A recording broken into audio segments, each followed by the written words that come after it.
dice are cast, legends forged in echoes past. Steel and spell the fates entwine, bound by oath and arcane sign. Roll the dice, the stars ignite, heroes rise to claim the night.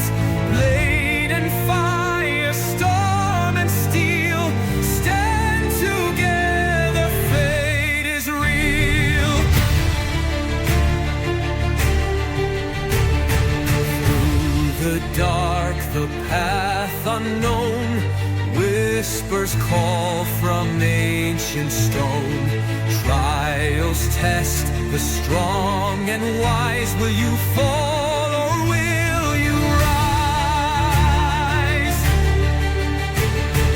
Battle cries, the clash of war. Thunder cracks, one roll, one more. Destiny calls, hear the sound. Stand your ground, don't back down.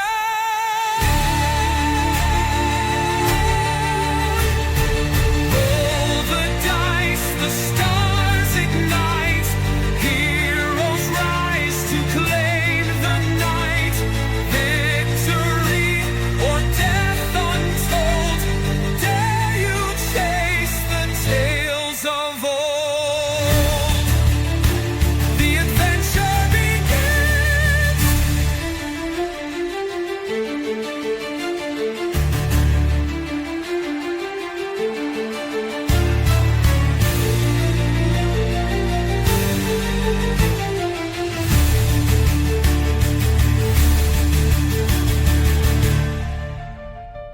The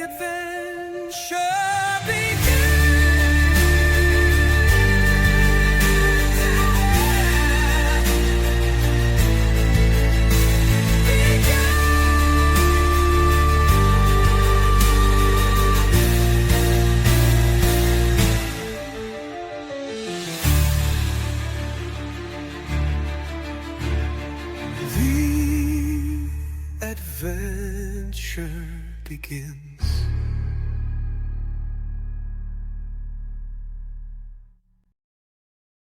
Send them over somewhere. They don't play well with others, bro. They're a different fucking breed altogether. Carry on. Hi, evening, everybody. Welcome to the Nerdz. So we're just letting Bo have his rant. We're here on Saturday night. We are here to play some Lanternsong. Sorry about the delay and we're just a little bit later than usually planned. Today we're at episode 9 of Lanternsong. We've been a bit of a gap between the two. We have Kaelin being played by Mr. Swift. We have Estrella being played by the ever lovely Roxy. We have Angus being played by Bo, and someone new. We have Wendigo playing Thomas. We got any announcements to make, Roxy? Nothing really new this week. Just Monday is Tomb of Annihilation. I was sick last week and I lost my voice. It was the end of the world, let me tell you. But we'll be doing Tomb of Annihilation on Monday. I haven't been working. I've been sick, so I haven't even put anything new in the shop yet. So no problem at all. And we've got the Hunger on Tuesday. So we've got we've had 4 or 5 days of pretty good, consistent D&D. I think tomorrow is the only day that we haven't got any. So that's really cool. Yeah. So, anyway, we're going to go over to episode 9. And the Wayward Spoons awoke to find Lorik gone. His absence was marked by a strange signet scorched into a tree beside him. It matched the one from the cultist's ledger. With no time to spare, they dispatched fresh fish to Maidenshield with a message for Jaden's Lavnor, detailing the cult's presence and Lorik's condition. Turning east, the party began the journey to the Frosted Observatory, detouring towards the Glimmering Woods in search of the celestial stone fragments. On the way, they arrived in Duskbridge, and during a vibrant festival of the harvest, they shared food, drink, stories from the grandmother Veska, and learned from Mayor Edric about local dangers, including a strange plague that is near the Spire Peaks. After leaving Duskbridge, they were ambushed by wolves at a crossroads, catching Kalen mid-hangover, puking up off the edge of the wagon. Angus took the brunt of the assault, and Rusko was banished to the Netherrealm. Estrea's ritual brought him back before they could move on. Further along the road, the group came upon a haunted ruins of the Tarnfell Keep.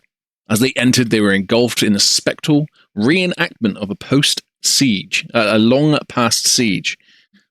The ghostly commander, Lord Aschendorf, questioned their allegiance upon realizing the truth. He pleaded with them to help them end the curse, binding him and his soldiers. The key, he said, lay within the Vault of Truths, a tower that challenged the party to speak only truths to ascend. Lies caused rising water and bursts of flame.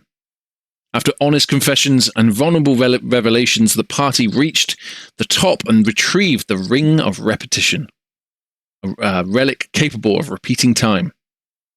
Returning the ring to Aschendorf, he was freed from the loop that made him remain in this place. Him and a few of his spectral knights chose to protect the keep, joking it can't hurt to have a few ghosts around. With the keep now theirs, though in need of repairs, the Spoons pressed onward. On the morning of the 6th day, they reached the fork in the road. Ahead lay the Spire Peaks, and to the right, the shimmering gloom of the glimmering woods beckoned. And in the distance, a lumber camp on the borders of the wood. Where will the Wayward Spoons go next?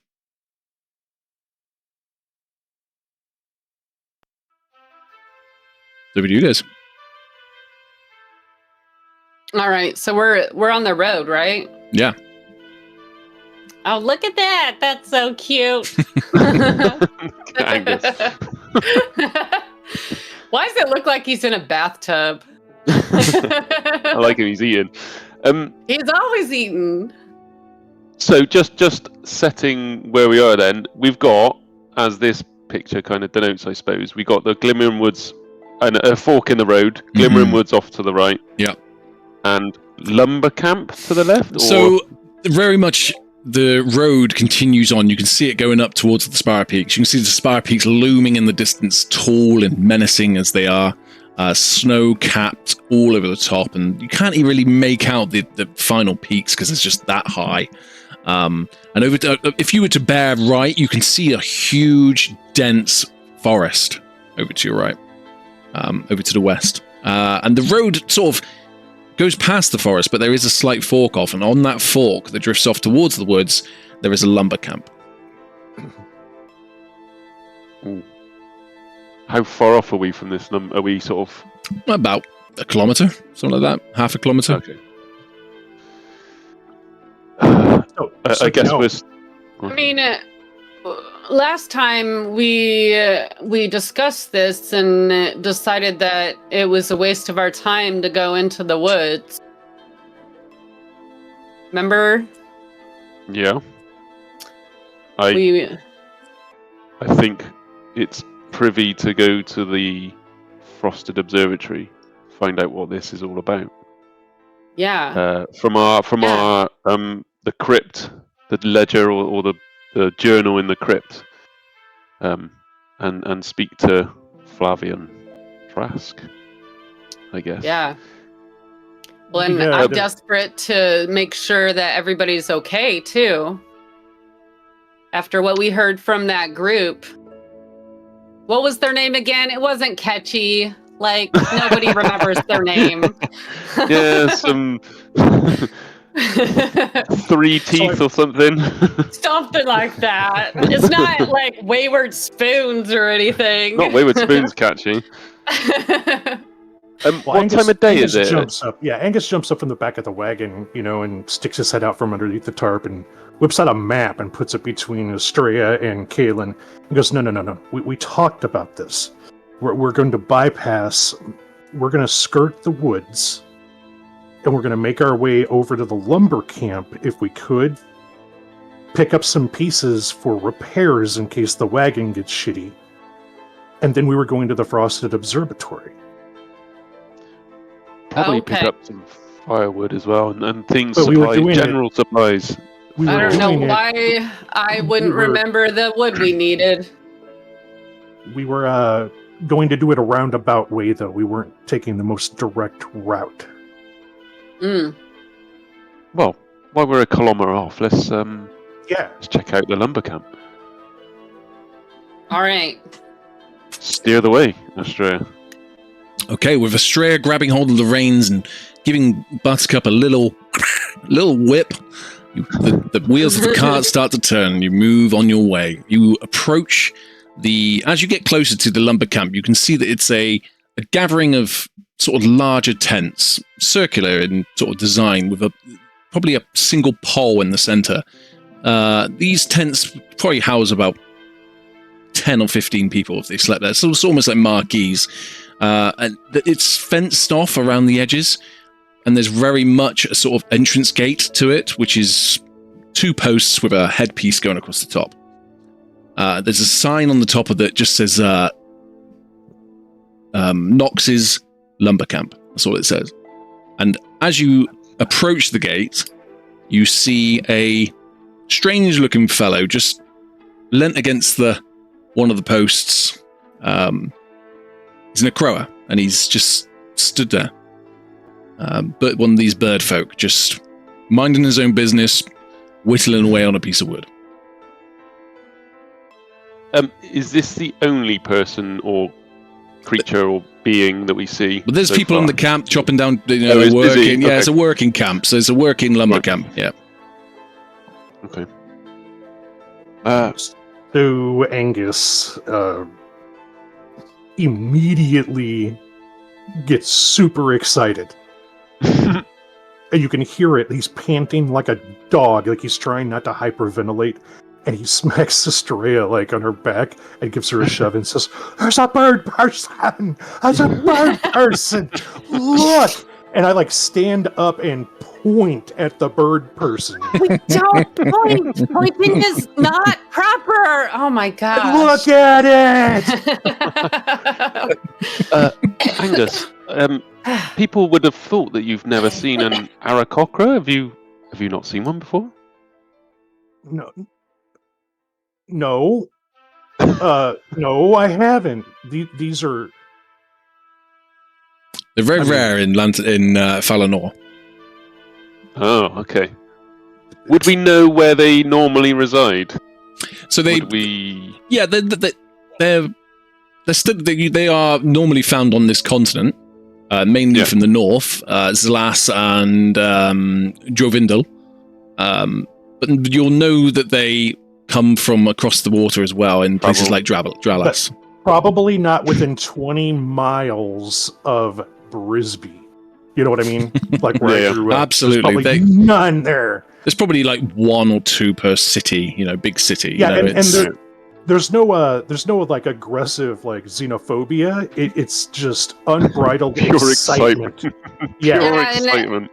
Estrella is feeling extremely comfortable with it. Like it's like having a child point to someone and loudly talk about them. Yeah, absolutely. And she's like, we need to keep, don't point. He can hear you.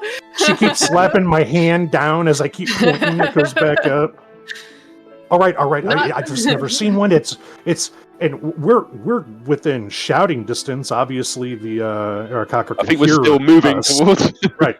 So you're approaching. You can see from a distance. Obviously, Talmus has stood there. But I tell you, Talmus, can you roll me a perception check, please? Just roll for Talmus. Okay. Ooh. Oh, here we go. Don't do a typical Wendigo roll. This will dictate the entire campaign for you. Oh, God. Seem to have any luck at all with birds. So as you see the cart, you see Buttercup approaching, but you don't seem to mate. You don't see Bo losing his mind over seeing you. He's just sort of pointing out, and you can just see a blurb of Oh, well, that's unfortunate. I'm just like losing focus, just slowly looking off into the trees.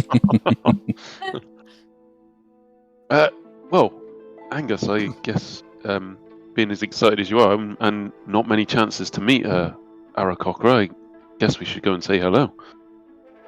Would you want to go and say hello, or do you think you'd freeze in excitement? And I announce I stand up on the wagon. I make myself visible, and I stick my hand up in the not air. with a 4. Estrella slowly gets down lower and lower. I like hand up, and I'm like, hey, fella. Do you look like a masculine bird or a feminine bird? Thomas, please that's a describe question. what you look like, That's please. a good question. How would you explain Thomas? How about this? Do you look like Thomas, a raptor? One second. Don't male birds look prettier than female birds? So, Thomas stands at about 5'8". He's a Aarakocra, but he has the appearance of a peacock, although his feathers are slightly darker, purplish and greenish hues, obviously. But just that little tinge darker. He's got green eyes as well. You can just make them out from that distance, probably. And he's just standing there, just kind of like almost staring off into the distance past you.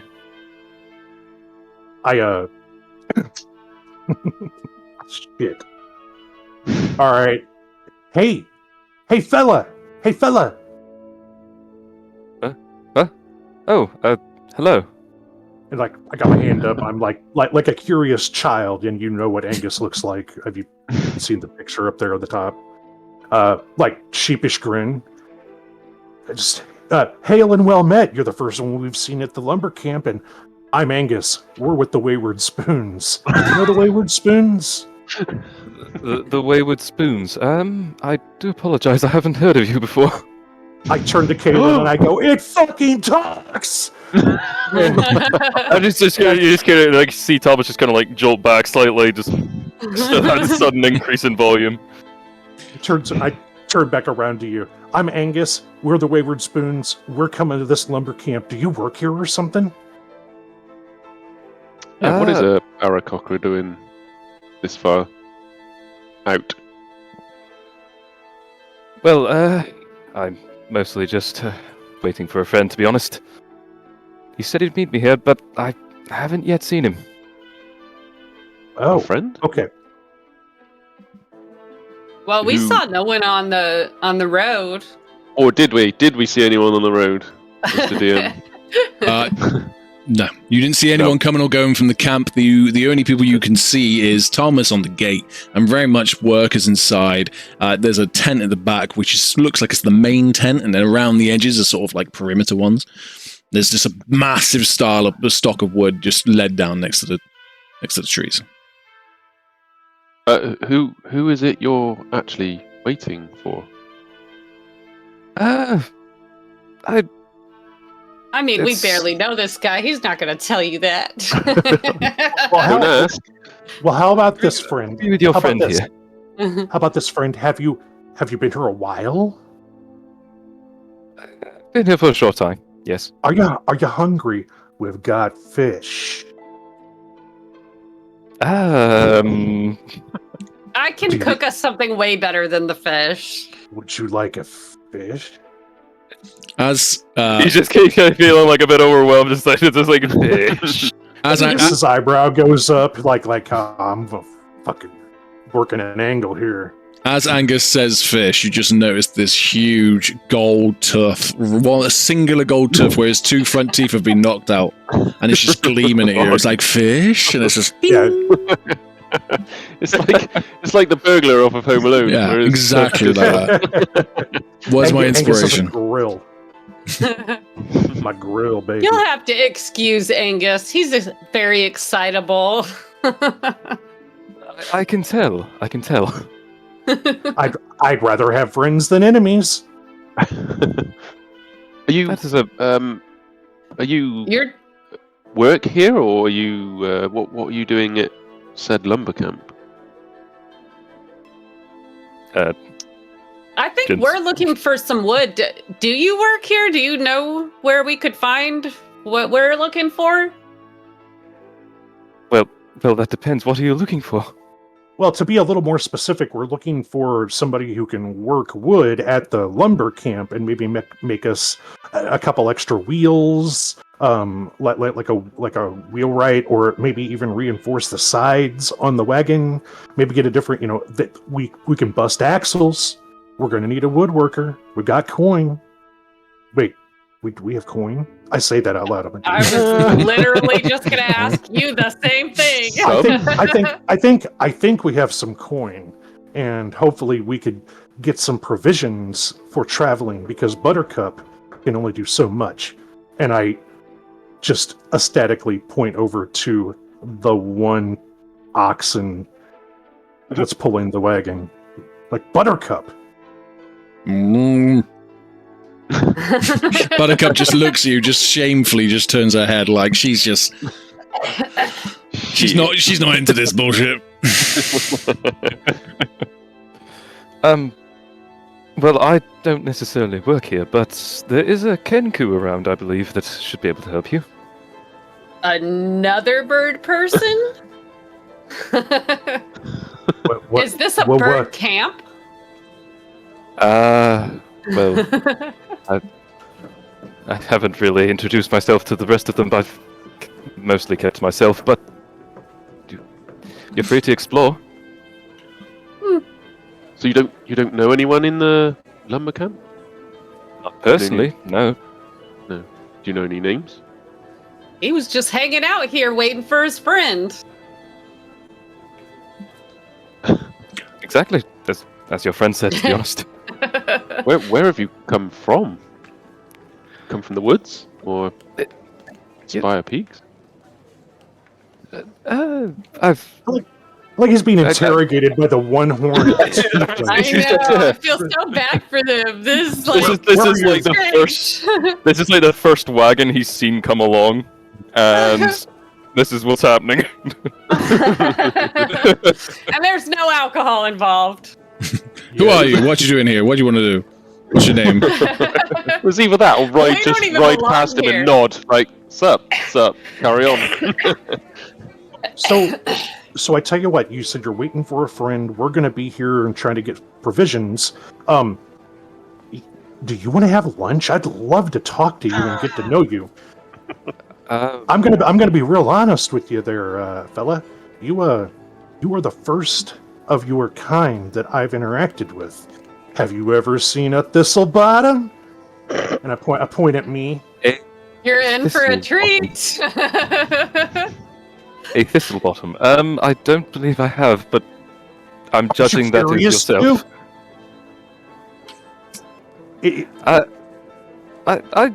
I haven't eaten this in a bit, so why not? Okay. I'm gonna lean into Kayla and whisper, "How long until he pulls out his badge?" His badge, yeah. Oh, did you give it to Fresh? I got rid of it. Oh yeah. I got rid yeah. of my tabard, and my badge and everything. I gave it to him and told him to give it back to the captain. Yeah. However, we still have our badges. Kaylin, can you roll me a perception check, please? Yeah. A perception. Go. So, Oh, I think 10. what we should do is let us get our affairs settled in the camp, and maybe we'll come back out here. It's a pretty nice day, I think. We'll come back out here and we could have lunch. What time of day is it? Is it lunchtime? I know any time is lunchtime for Angus, but yeah. Yeah, that's true. I wasn't going to ask what time of day it was. I'm just mentioning lunch. Like definitely eating. Mm-hmm. Second breakfasts. Is there a? Do you know? I know you don't know the people here that well, but is there like a tent for food we could buy, or do we need to make our own food? Or well, let's find the foreman. Let's go find the foreman. It's with that Kalen, out of nowhere, sees this big butch man, just big belly on him, just and he's grabbed hold of the rails for the reins, sorry, for Buttercup. And he's like, "Will you get this damn pig or whatever it is out of the way?" Whoa! Well, that's Can we help you, sir? ox. I mean, what the hell's going on? This is my lumber camp, and you're blocking the gate. Come on, move along. Oh, excuse me. You must be Nox, is it? Are you Nox? I'm Nox. Yeah, I'm Nox. Oh, well. Thank you for welcoming us so politely. What, you been here chatting for this bloody Birdman for a while? Now, come on, move, get inside the camp, will you? Apologies. I got it. I jumped there any up way in to there park- and grabbed the reins from park her him. It's very much an open camp. Like, you go inside and it's like like a courtyard. You guys have just been stuck in the central chatting to... doorway. Okay. Well, apologies, and we'll move. No problem. Just move along, will you? Just move along. Sorry, it's been a hard day. It's been a hard day. We've had all sorts of problems. What with the elves? Oh, kick it off. Anyway, Well, please just park over. Just park over the back, and then I'll talk to you in a bit. come on, Astrea. Park over the back. Let's go. All right, let me go. Stroppy teenager. Doesn't want to talk to me when I'm talking to him. Yeah, God. Stop me like that. Well, I wanted to know if you saying shit about my people. We'll go, Astrea. Park over the back. We'll go find them later. Don't worry. Okay. You take Buttercup in, and she just. And like just inside is the ground is gravel, and it's a mix of gravel and mud. There's no grass left. It's just all sort of been worn away, and you can see that around the borders there's not a fence as such, but it's almost been built with stacked lumber. So just fallen trees that have been built into sort of pyramidal shapes that form sort of almost like a barrier around. And that is what the front gate was made out of, and the posts going up. And then inside that is probably 4 or 5 tents. And one big one in the center, like at the back. And there's a fire, there's a cooking area. You can see there's all sort of hubbub, and there's people sawing and cutting and chopping down trees. There's a cart bringing them logs in and out and stacking them. There's a whole working outfit here. Cool. The big tent is, I assume, the main tent, or is it the working? Okay, I'll jump down. Okay, Astrea. Thanks for the lift. We park up. I'm gonna head to the main tent and poke. Is it a main door? Do I see a front door, or is it all open? It's flapping sort of. They're tied up with like toggles, so they're just flapping in the wind. Okay. Is there anything above it, like a wording? No, they're just white tents, white sort of marquee tents. Yeah. As you walk along, you can see that Nox is over on the left, and he's chatting to some workers. You notice he's actually got a wooden leg on one side, and he sort of hobbles when he walks, or he sort of stumbles along. And Nox has what is worker. Does it look like there's like customer facing spots, or like this is not where people would go to buy stuff? No, it's very much sort of merchant. They're not a merchant, sort of a industrial zone. Like a construction site. Yeah, it's almost imagine a lumber camp. You guys have just pulled into their yard, basically. But That's however, what I was imagining. however, is it a scenario in which they're just like you said before? They're just piling up raw lumber, and then it's not being worked here. Like they're not making planks. It's been cut for length. There's no planking here. No, correct. There's no planking. Okay, but it's very this much is like the first stage. Yeah, like they get it cut. Yeah, sheared off. Okay. I'm going to stick my head through the tent door and just sort of peer through. So you've walked up to the main tent. What are the tent? Yeah. What are the other guys doing? Well, Kaelin just stomped straight for the main tent. Let's see what's going on. I'm gonna jump down out of the cart, and Rusko, I'll hold my arms up. I was gonna jump down in my arms. I'll put him on my shoulder. But I don't this is not my workplace, so I feel uncomfortable here. Like we're just like, do we even look like we're like, are they wearing like hard hats? They got like work outfits and stuff. Mainly any OSHA. They're not in plaid tops that open, sort of chopping down, like bodies sweating and nothing. Australia, Zero OSHA regulations going on. It is mainly guys in either sort of leather out sort of tops and overalls, or it is, you know, old gear that you see these guys, and they're covered, they're old, they're bruised, they got big beards, they're, you know, there's some guys with long hair, there's orcs working there, there's a couple of halflings over the back, you know. It's a range of people's working there, right? Oh, you stick out like a sore thumb. Yeah, you know, people are looking, people are staring. staring. I'm gonna grab Kaylin's shoulder and be like, "Hey, we maybe slow it down a little bit. This isn't our work spot, so we stand out here." Well, okay. Let's go find a food tent, or do you want to chat to Nox? Do we get food here? We don't work here. I don't know. I'm hungry. Angus is definitely hungry. We just need to talk to the foreman. We need to find out who's in charge. I'm on then, Angus. Let's go talk to Nox. Thomas. No, I know. No, they all know we're here. I'm sure Nox is going to show up. I mean, he's over there chatting to some bloke. He's over on the north side of the camp, and he's just talking to some workers, giving them a bit of shit, pointing at the woods. Just you can't make out what he's saying. Thomas, what are you doing at this point? Would I be able to watch them as I'm like sitting just where I am? Absolutely. Roll me where it was. Roll me a perception check, please. Second roll. Oh my god, no better. Look it out. I have got an increase of 1.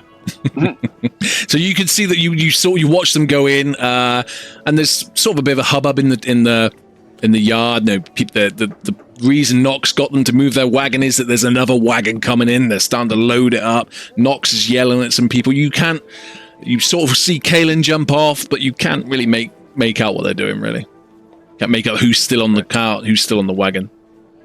You just know that they're in that direction.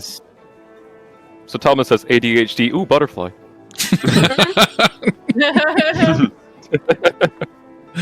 Right, Kaylin. Angus pulls that grill out, man. He just pulls that grill out, and I use thaumaturgy and give a whistle. Let through my front, gap. Okay. Make it loud, and it's just I can't do the whistle over mic, of course, but it's to get his attention. Give him a wave, like over toward the foreman. Yeah. Kaylin, yeah. Go ahead. I was trying to get that in. Sorry.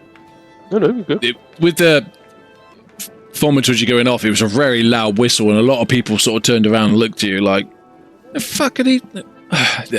Nox is just, and he starts coming over, and you can see that his leg's giving him some jip, and he's sort of holding it, and he's, right, are you here to purchase logs, or are you selling? Like, what's the situation? I can notice you got the wagon. Can't imagine you get many logs on then. Now, what can I do you for? Nox is the name. Nox's Lumber's where you get the best trees. What kind of wood is the best trees? Well, we have a range of ash, oak. There is some pine, but I don't like to touch pine personally. It's not good for building. It ain't good for the business. But if you were doing a bit for carts. Carts? I mean, are you looking for a hard word? You looking for you here to buy logs? We sell them in 2-meter lengths, 3-meter lengths, but I don't think we can chop them up into firewood, but we don't do any crafting here. We need someone who can craft.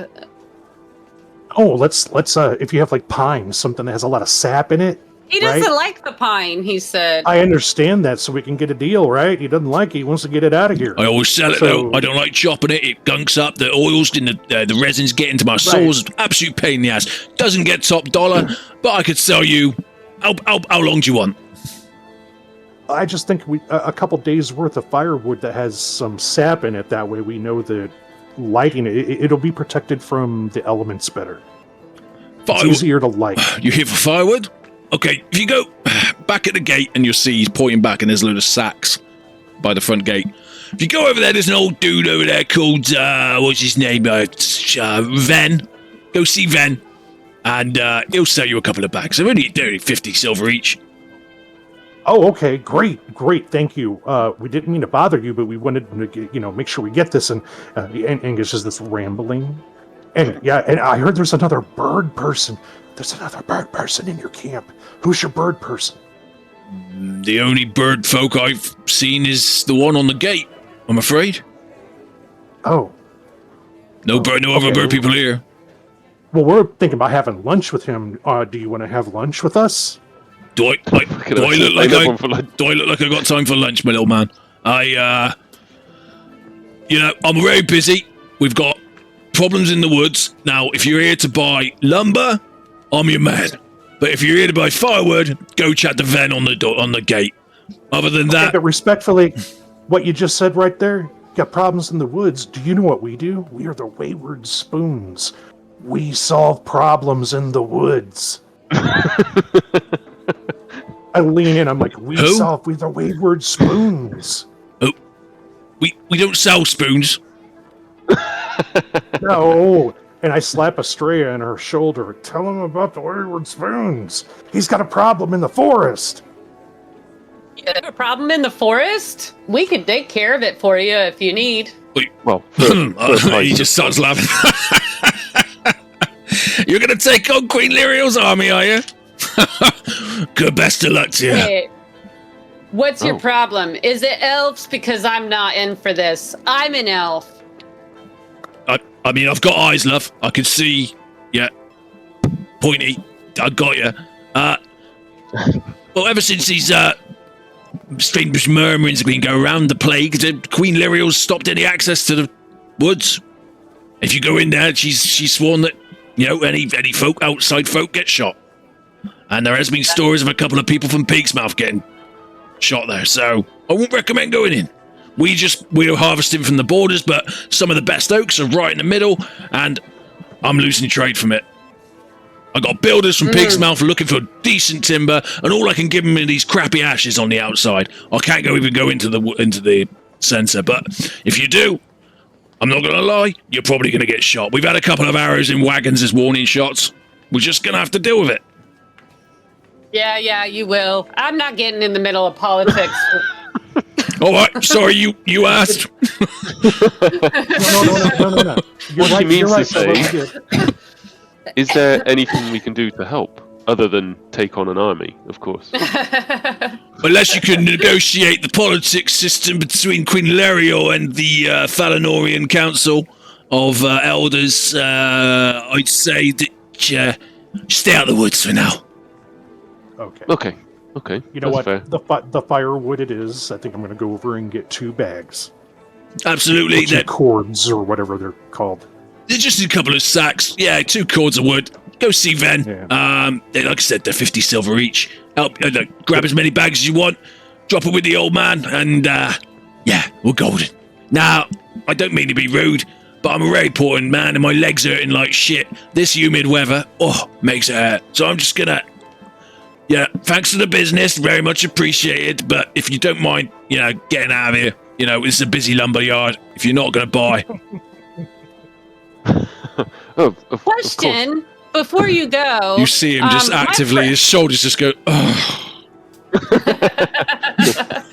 My friend Angus here is really hungry. Do you think they'd mind sharing some food for a little bit of coin over food tent? Yeah, I tell you what, go by the gate where Ren is. Go see him. We got the soup kitchens open. We got some of the workers and some of the folk coming down from Peaksmouth. The ones on the outside that are trying to stay away from the town. With all the troubles that's going on there. And they come on down. If you want to go see him, he'll sort you out with a tin of soup or a little bowl of soup or something like that. But it's going to cost you 5 silver each. I don't know though. I don't deal with the soup. I'm the lumber master. This is my yard. I please ask that you go speak to him if you've got any issues with that. Otherwise, if you want to buy a tree, come find me. That's his new slogan. Nox's lumber. We might You need your wanna lumber buy a to tree? fix our new place up, so who knows? We do have that whole like property. You into property? Oh, you didn't say that when you first came in. No, we didn't. We were just looking for firewood, right? Well, down the way, we might need some lumber from him, so keep our options open. You can see he's visibly getting annoyed now. Okay, I'm gonna, for the third time, go back to work. So, yeah, and he just, and he wanders off. I took the coin off my sheet for 2 cords of wood. Okay. Just figured whoever's doing wagon inventory, throw it in there. Australia, The idea here, being pine, it has resin. We bushcrafter, you know. So.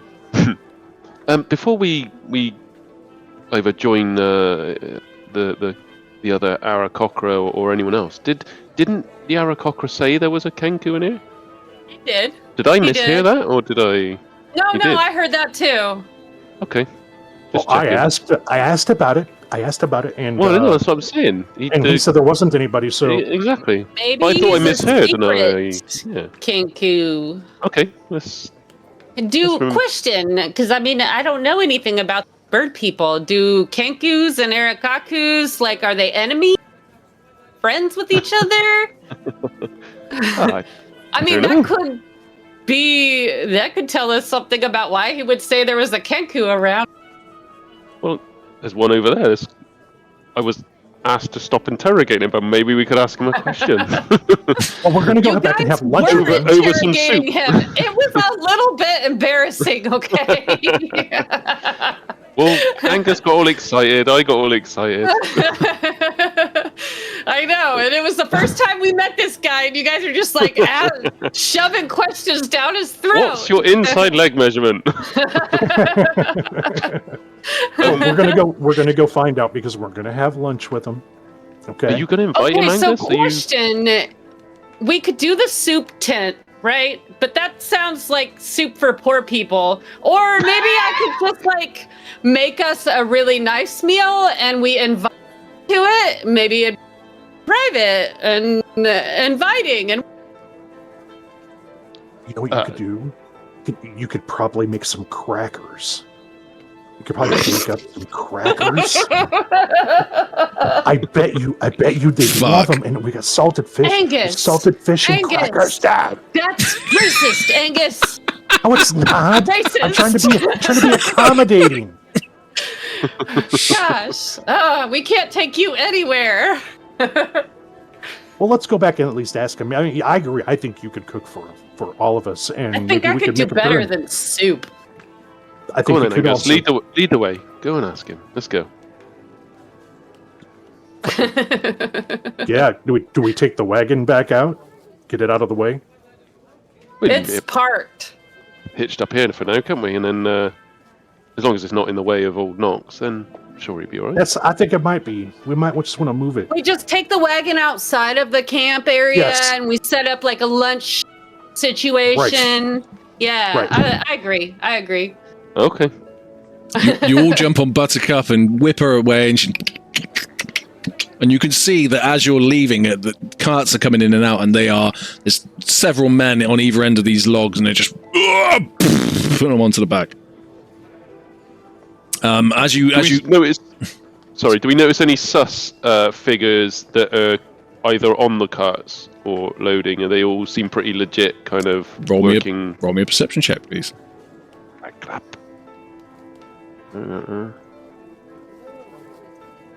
18. They all appear to be normal workers, honest guys going about their work, and ladies. Okay. Fine. I love how you put "and ladies." And ladies.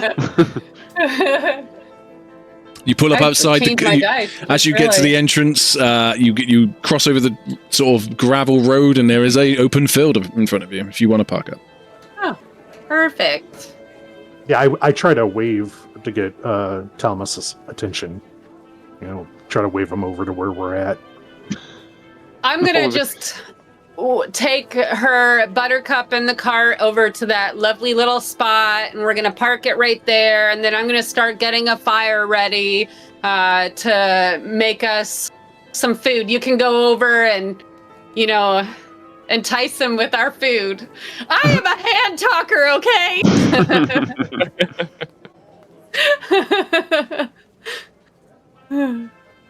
Yeah, you know what? Once the wagon and Buttercup are stopped, I just jump off the back of the wagon, and do I notice Talmas? I mean, are you around? I'm pretty much exactly where I was still sitting. So you would have taken the cart past him. Yeah.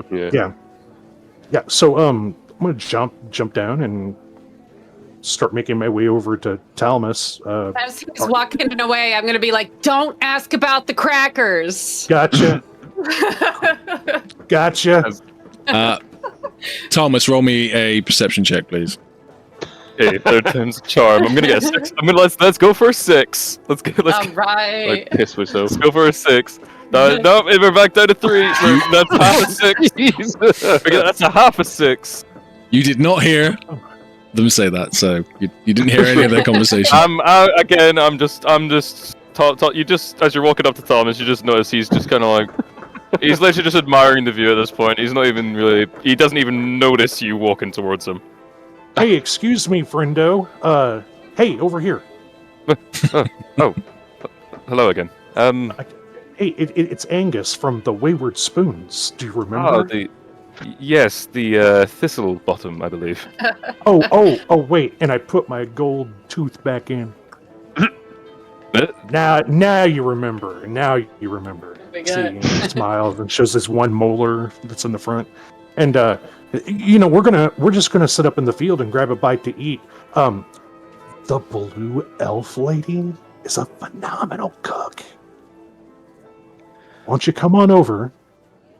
We'll have some food. Maybe we'll get to know one another. I've never met you before. I've never met your kind before. I'm interested to ask you questions, and they're of a curious yet well-intentioned. And I just look at you. His head's just kind of like cocks slightly. Yeah, right. And I go, your head cocks slightly, and I go,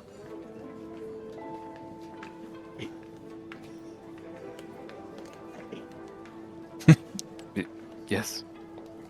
What's your name? What's your name? My name is Talmas. Thank you. Talmas. Talmas. Talmas. And I look around. Talmas, you like crackers? Oh my god. She makes some of the best crisps crackers. She bakes. She uses all natural ingredients. Come on over. He's just kind of like past you, like where he kicked his head, and he's like look over at Kaelin and Estrella, like. But you could. I don't know if you could see him, but he's looking really confused. Make the little man go away. Kaelin's just led up against the cart and watching Angus and Thomas have this weird conversation, looking really weird at each other. Kaelin and Estrella, please roll a perception.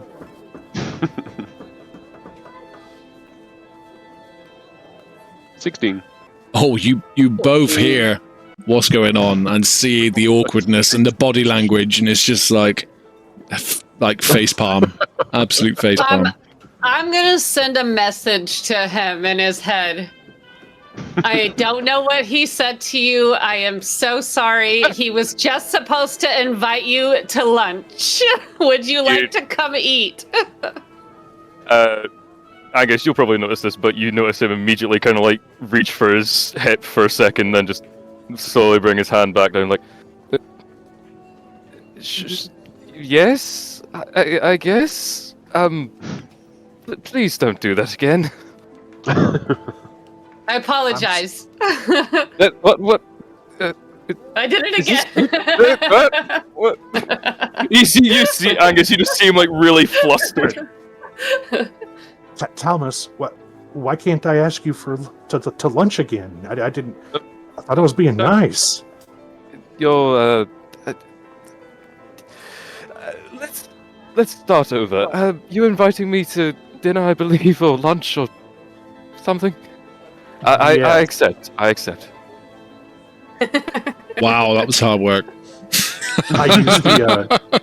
Yeah, We are not very charismatic people, are we? Wayward spoons use confusion. It was very effective. In the party, man. That's what happens. So yeah, whenever you agree, my demeanor changes immediately. I just become plucky like a kid and a big old fucking smile. And I turn around and start making my way back over to the wagon. As you leave the camp, you just hear this voice go, "Can I interest you in any soup?" It's going to Angus. But no, we've got a good cook. Oh, okay. He just sits, and you just see this frail old dude sort of stood up. It took him like a long time to stand up, and he's like, "Oh, okay," and he just sits back down, and he sort of sits back into the bags of lumber again. And he's just sort of sat there. Oh, poor guy. Hey, It took you want hours something? to make shit soup. Do you want something that's not soup? Oh god, don't invite him as well, fuck's sake. I love soup. To be fair, no, I'm okay. I'm okay. It's fine. It's fine. All right. And I give the old man a wave and back to the wagon I He go. sort of smiles at you, and he's just got like 3 teeth. Been there, Angus been has there, a solution for that. been there, brother. I got you. Make my way back to the wagon.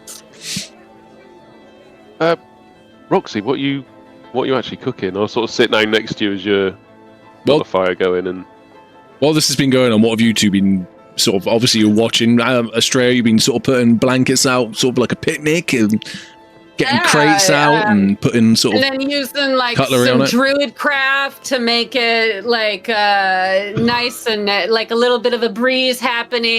And then you've got the beautiful flowers falling down on us. Fucking Gorgeous. potpourri. I always have potpourri everywhere I go. It's gotta smell pretty. But no, you saw me take out of the cart some carrots, some potatoes, and some flour and eggs. And I started making these little pita pockets, and then with some herbs and chopping up the carrots and the potatoes, I make this wonderful little vegetarian potato and carrot root pita pocket for you guys. Hey, Wendigo, welcome to Lanternsong. they Thank you very much for having me, folks. Thank you very much. This is Very well our in here. D&D. This is our D&D. They eat very well. Yeah. Wait until I Finally. make you yummy pancakes for breakfast. Oh, thank God, my Owlin isn't eating raw bear or elk. As you walk over, you notice that Australia has put this amazing spread on. There's a cart with a sort of tarp, which is called sort of been pulled over with 2 sticks on either side, sort of guy rope down to the floor, so it's a bit of a side tent. And you notice there's a cow sort of pulling the cart, and on the back of the cow is a chicken that's just sort of stood there. fucking hell. The chicken's on the cow. Yeah, chicken stood on the back of the cow. Doris is on the back up. And you approach the party. So As you Thomas, approach, I'm gonna hand you a pita pocket. Why, thank you. You are quite the unusual group of travelers. Oh, we Oh. like to eat well over here. well, first and foremost, Thomas, you do need to understand that Doris, she's here willingly, not against her volition. She's here. She's all right with it. And Buttercup takes us everywhere.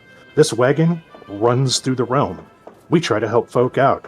We're on this crazy adventure right now.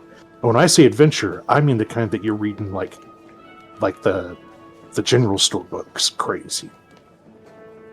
He kind of like slowly nods it. Aha, I see. Do you think I could get a bite of that? Are you gonna eat all that? Here's a peanut pocket, Angus. Okay. So then Angus shuts the fuck up. He was like halfway about to offer, and then he just stood there like, oh. Trying to serve our guests first, but my bad. I So- should have given Angus something before anybody else. So that immediately shuts Angus up, and you don't need to make an insight check or anything. Perception-wise, all of it, you understand.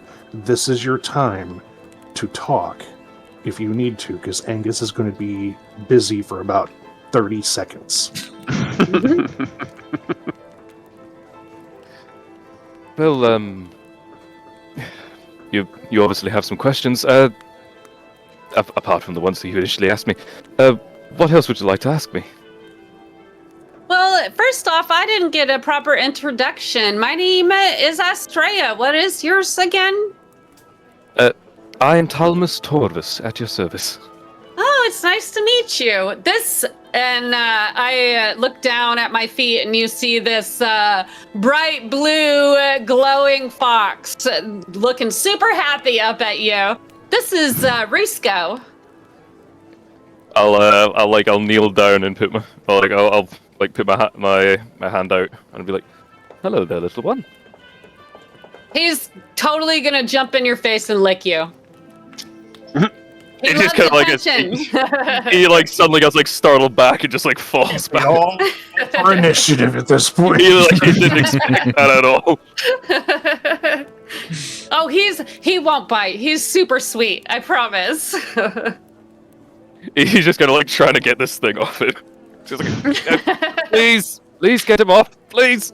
Oh, Brusco, get over here. Sorry, Kaelin as well. Hi. And I'll sort of just wave from the back whilst waiting for my thirdsies Oh, of the Kaylin, here pocket you thing. go. Here's your peanut pocket. I'm sorry. See, like Thomas, like slowly sit himself up and be like, hello, Talmus Torvis, at your service. He's just kind of like wiping his feathers. As you're set I there, do the wagons. apologize for. Wagons are coming in and out of the cart. That's what I was going to say. Wagons are coming in and out of the camp, and sort of a bit of a hubbub around, and you can see sort of people are going about their business again in the cart. The wagons have been loaded, and everyone's sort of calmed down a bit in the camp. Okay. No elves rushing us. Thomas, sorry, before maybe Angus jumps in, I reckon we got about 15 seconds now. Nom. Just a quick one. Did you say there was a Kenku in the camp? In the camp? Did I say in the camp? Or you said something about a Kenku close by? Well, in the observatory, yes. Oh, observatory. My bad. Angus stops chewing when he hears him say the observatory. He's like, Observatory. Yeah. Sorry, I thought you said camp, but you actually said observatory? We were talking about the observatory before. I do apologize. I do tend to drift off from time to time. Oh, is that... Would this be Jin's? Would this be a Kenku I know? Is this one who... You do The not observatory? know of any Kenku at the Frosted Observatory. Okay. Is this Kenku... You haven't been there in a while, so Yeah. Thomas, sorry, is this Kenku one you're waiting for here, or is this someone else? No, I'm waiting for someone else, but Okay. it has You been know? some time. We were planning look on at- going to the observatory together. Oh, You've Oh, been to okay. the observatory? Not as of yet, no. Oh. but you're on your way. Yes. Well, hopefully soon. I sort of look at Astrea and Angus, like, okay. Astrea, Well, do you know? I'm through. He's RPing it greatly. Australia, Look, do you know a Kenku? Kenku? I have never seen a Kenku in my entire life. So I grew up at the observatory. That's my home. And we're making our way back there. I don't know if maybe if you're show up, if you'd like to join us, you are welcome. I mean, is he welcome, guys? Did we vote on this? No, we did not vote on this. Thomas is kind of like looking around you, like,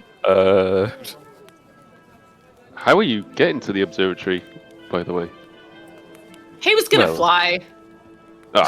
you know that you notice Thomas go, and you actually notice he doesn't have any wings.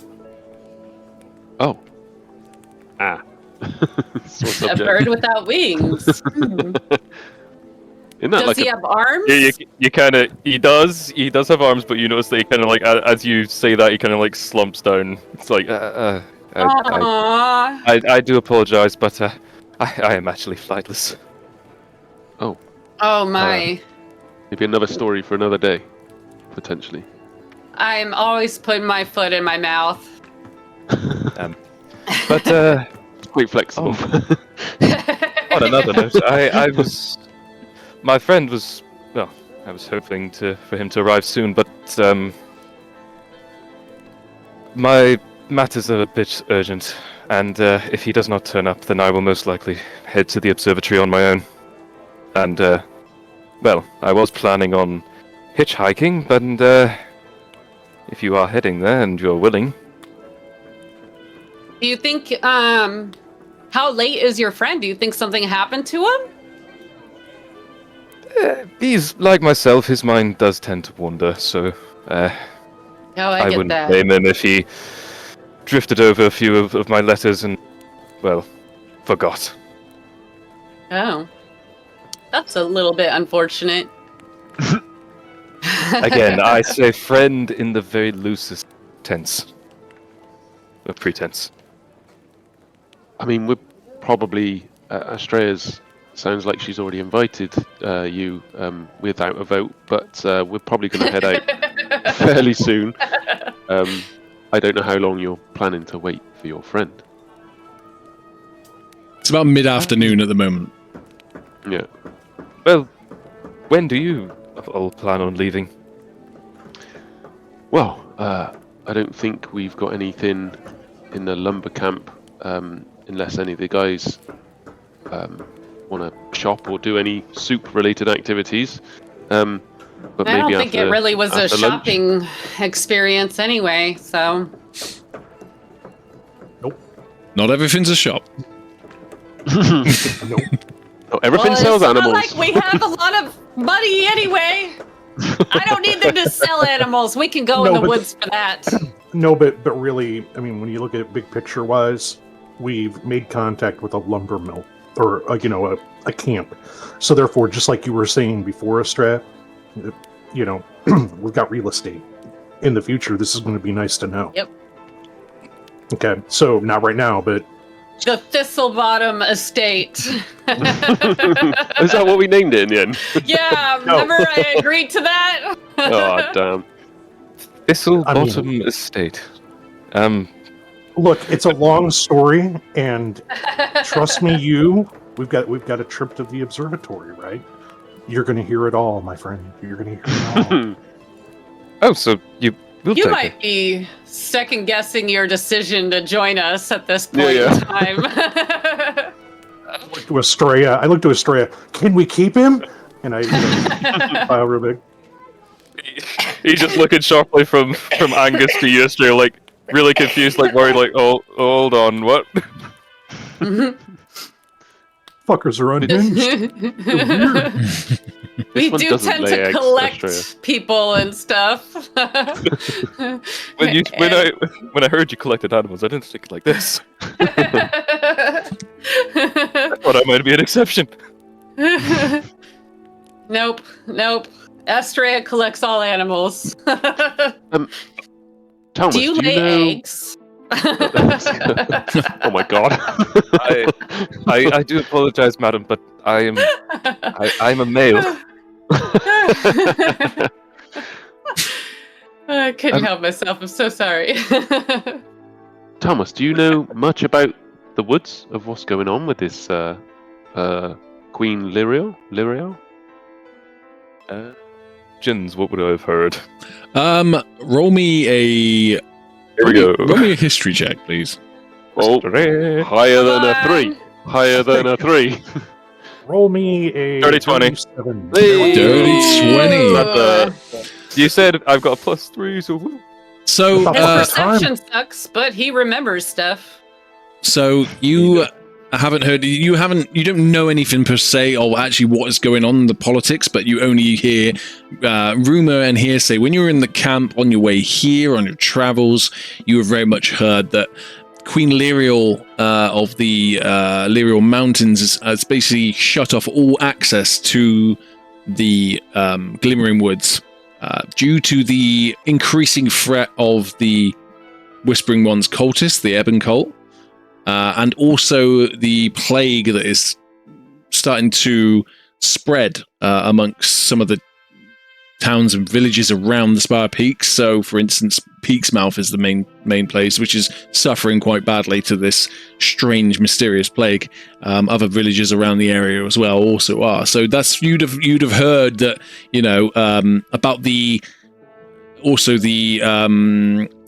refugees, not refugees as such, but people migrating down from the Spire Peaks and coming this way. And you would have heard the lumber camp talk about how, you know, they're a nuisance and they haven't got enough food for these people, and, you know, starting to whinge. They're very much getting sent back down towards sort of Evermorn and Maidenshield. They're sort of directed in that way. He is definitely writing some notes there. Yes, I am trying to write as fast as I can with my tiny notepad. I've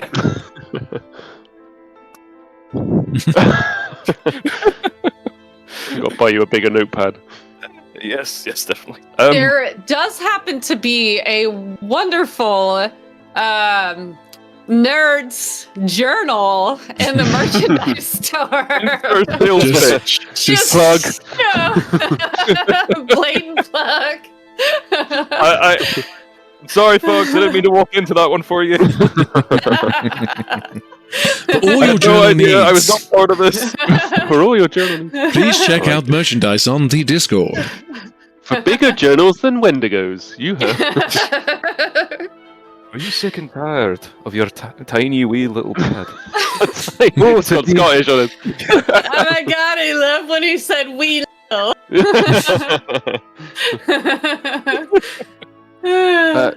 So, Thomas, you Yes. know of Queen Lyriel's troubles or issues with Queen Lyriel or not?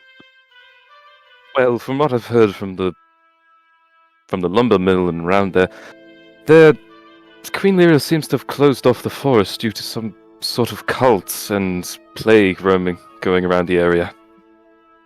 I sort of look, when you say cultists, sort of look at Astrea and Angus. Cultists, you say? Have you heard anything about those cultists? Not exactly. No, just what I've heard in the mill. Do you But they want said-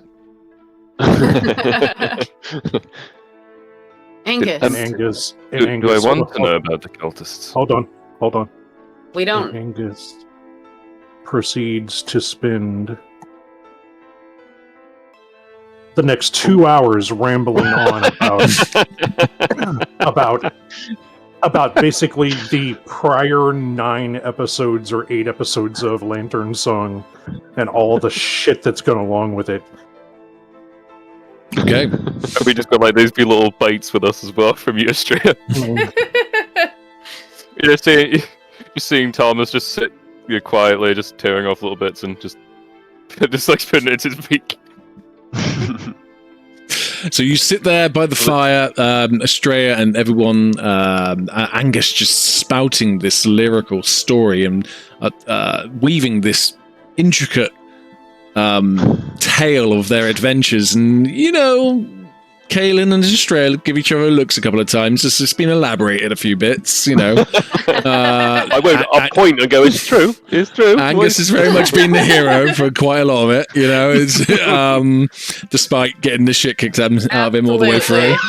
Several times. Every time. And you hear about the mysterious maze that they were put into the dungeons, the battles along the way, their skirmishes in Evermorn in the ruins, and you know they tell you about their keep that they have recently acquired. And 2 hours pass by. You just about finish your dry vegetarian pitta after the 2 hours is done, and it's around 6 p.m. and you're all still in place. Still, you've been talking and getting up and moving and stuff. So you're still at the camp. So, as Angus finishes that up, and I'm just kind of sitting there intently listening, I'm like, so, well, you've all certainly been on some adventure, as you've said yourself. We have. And there's probably more adventure to come, I would say. But Angus did a sterling 22 performance job at that. But Thomas, you haven't heard of the Wayward Spoons. You also haven't heard of a group named the Four Tusks, right? 3 tusks? 4 tusks? How many tusks were they? We don't even know. Roll me a history check, please.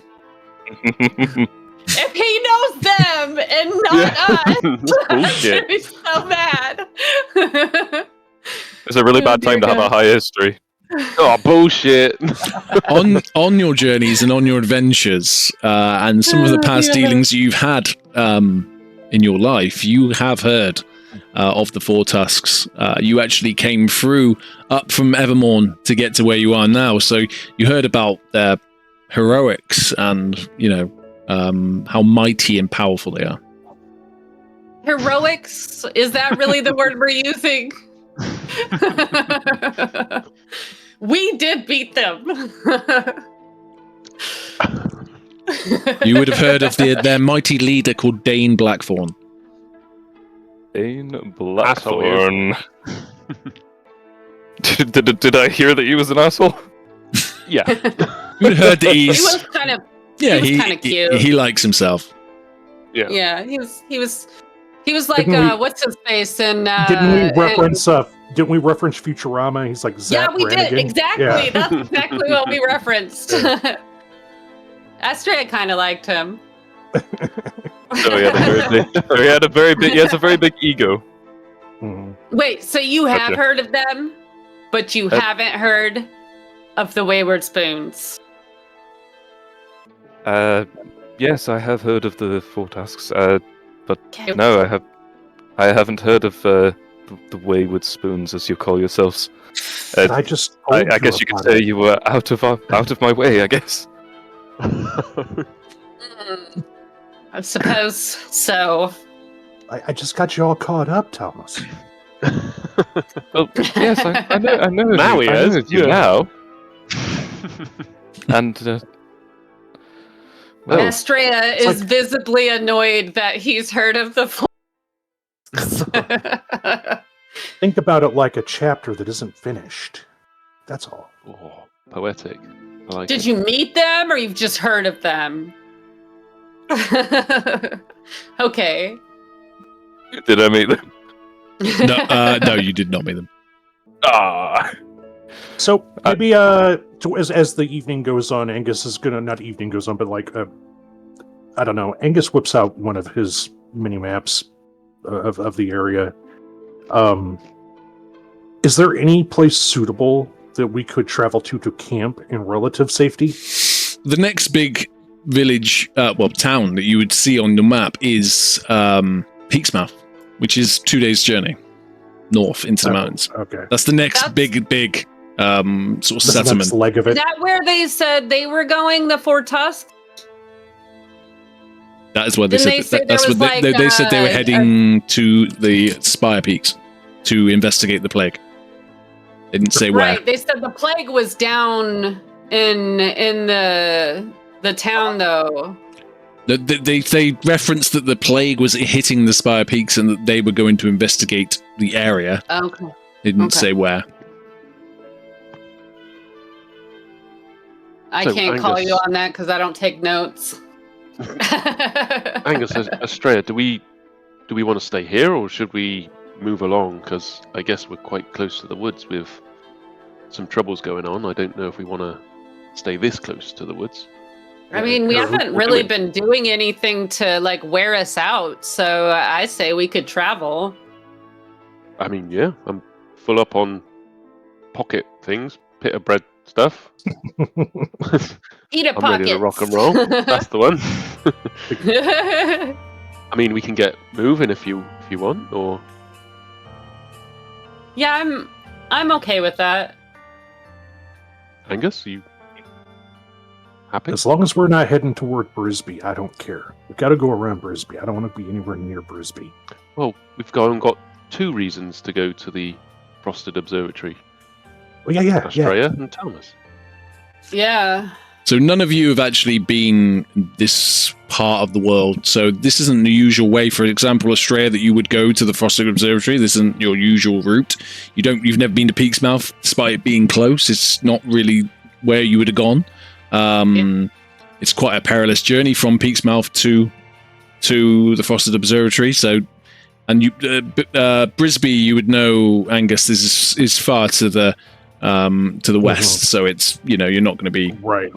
Yeah. Well, and that There's journey a big swing. may be dangerous, but wouldn't I be considered like a good guide to give us advantage at least on that journey? We shall see. Because I've explored all over We those shall see. mountains. Like Jin says at the end of every session, let the rolls be forever. It's not going to be enough. We're going to go so detoured, it's unreal. So, It's how we roll. look, if it's a hard 2-day push to get there, maybe we should wait until the morning. Well, wait here? You want to camp here? I'm just throwing it out there. Yeah, no. Let's wait till the morning. Do you think I that mean, you know the me, Angus, I'm lumberyard easy. folks would care if we camped outside the lumberyard? Oh, they don't seem to mind too much. As long as you stay out of their way, they're alright with it seems. Have you been camping here long? 1 or 2 days. Oh, actually, wait, Jens, how long would you say? You, I'm gonna you check probably with Jens. arrived in the morning and they arrived in the afternoon, so you hadn't been at the camp long. You were due to meet Exactly. someone at that Exactly. point, and it was, that was your meeting point in which you were meeting them. You're both supposed to be on a journey. Surprised you didn't see him on the way, but yeah, and he wasn't there. I'm They just weren't sort there, of- With that, I'm just going to sort of take a gentle stroll to the front of the archway into the lumber camp. Do I see any activity? I know it's 6 o'clock-ish now. Do I see any activity? Is Knox about that I can? Roll a maybe perception just check, ask him? please, sir. There we go. Oh, 12. 12. So there is a large fire in the center. There's a few people sat on stools around. There's a couple of people with sort of fire barrels as well, just around the edges, away from all the wood stock, but they are sort of warming their hands. You can see the old man is one of those people, and he's just sort of keeping it. Old Ven that was on the gate was sort of keeping his hands warm. But there's no work going on. Okay. There's sort of a light jovial sing-song coming from one of the tents. No sign of Knox. I'm just going to approach Ven, is it? Really quickly and sort of just tap him on the shoulder. Yeah. Apologies to interrupt your evening. Do Some, you mind? some horns you got there. Well, one horn. Tiefling, huh? Tiefling. Yeah. Yes. Tiefling. Don't see many sort of, tieflings look around really here. Really uncomfortable, Kaelin. Now, like just sort of. Yeah. I forgot to put up my fucking hood. Yes, tiefling, and one of the reasons is, do you mind if we camp outside the lumberyard? Is that a problem, or? I'd see no problem with me. Folks come around here all the time. They just park up. We got customers come in, and they sometimes they got to camp overnight. There was just one time we had this really big cart come, probably 4 or 5 carts in a caravan. They just parked there all day long. Mysterious little buggers, just shady looking folk. But we didn't bother them. They didn't bother us. But no, they were heading someplace up in the Spire Peaks, I believe. But by all means, you camp over there. Just make sure that damn cow don't come shitting over here, because I don't want to step in no mess. No, she's really good. No, Buttercup won't come anywhere near, and we try to clean up as we go. Sorry, you said 4 caravans come through? Big caravans? I don't know, some strange folk with big hoods on. I bone with them. I ain't no fighter, so, they parked up here probably, 3 weeks ago. Had some sort of equipment on the back. Didn't ask any questions. Were they fully robed, clad? Yeah, they had some sort of black robes. I don't know. They're some shady-looking folk. I don't mess with shady folk. Oh, 4 caravans with equipment. And how many of them were there, roughly? Look here. I'm an old man. I don't know how many people there were. 3, 4, 10. I don't know. 3, 4, 10. I just sell the wood, and I sell the soup. Good enough. Just by any chance, sorry, I'll leave you to your evening in a second. But very quickly, have you seen a Manticore type character moving through here? Manticore? Not Manticore. What are they called? Minotaur. What is he called? Minotaur, What the fuck is his name? What the fuck is he? What was his Manticore's name? like a Not dragon Manticore. thing. Yeah. I mean, I tried I've to got hit power on and that prophecy guy. on us then. Apologies. Not Manticore. Did you see a Manticore fly down and take a load of people with him and eat them? No, what was he? What was his As a fucking Minotaur. name? Minotaur. Yes. Have you seen a Minotaur pass through here at all? Minotaur. I never even seen a Minotaur. What's a Minotaur? They're Forgot some about that guy. funny-looking fuckers. They're nothing to look at. Pretty ghastly, if I'm honest. But no problem. Apologies, Vren. This coming from a guy also has horns. Yeah, pale skin, half a horn, and looking a bit demonish. Apologies to interrupt. I'll let you carry on with your evening. Thank you, and we'll be out the way and quiet. No problem at all. No problem at all. You keep yourself safe. Don't go in the woods.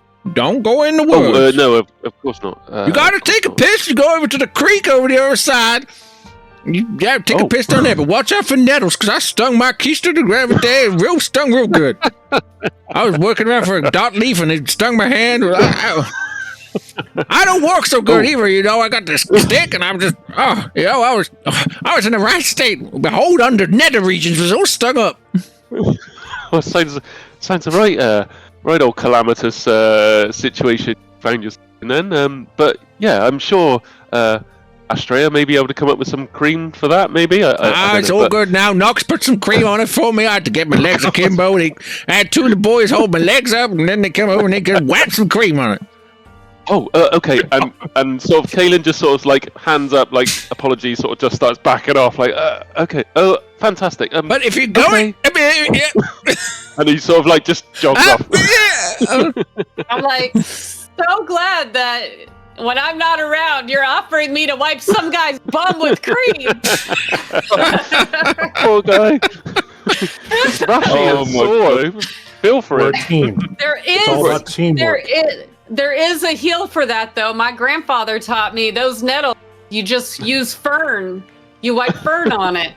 I learned that. You want to wipe fern on it? No, I don't want to wipe him. I'll head back to the group and just sort of, guys. Just to say, I think we'll be okay here, Angus. If you mentioned you want to stay here tonight, we just got to watch the stinging nettles down in the creek. That's all. I think it just makes sense. Then we can push. No, absolutely.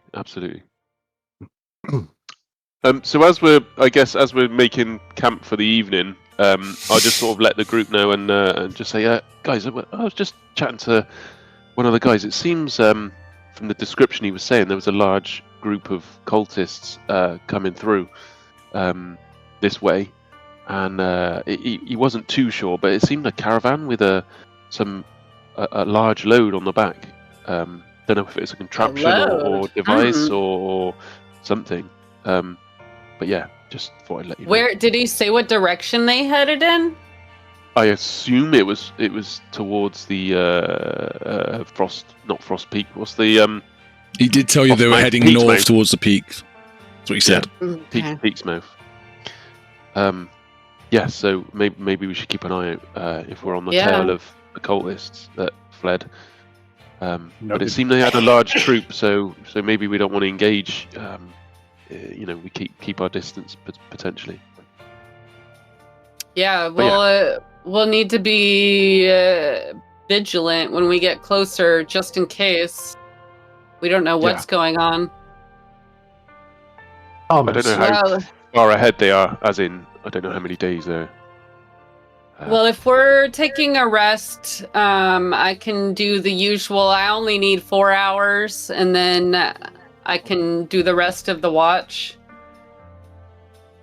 Thomas, do you, since you're going to be overnighting with us, do we have to, make you a nest or something? Oh my gosh, Angus! I would help. I'd help collect the creep. Angus! Gotta be careful out there.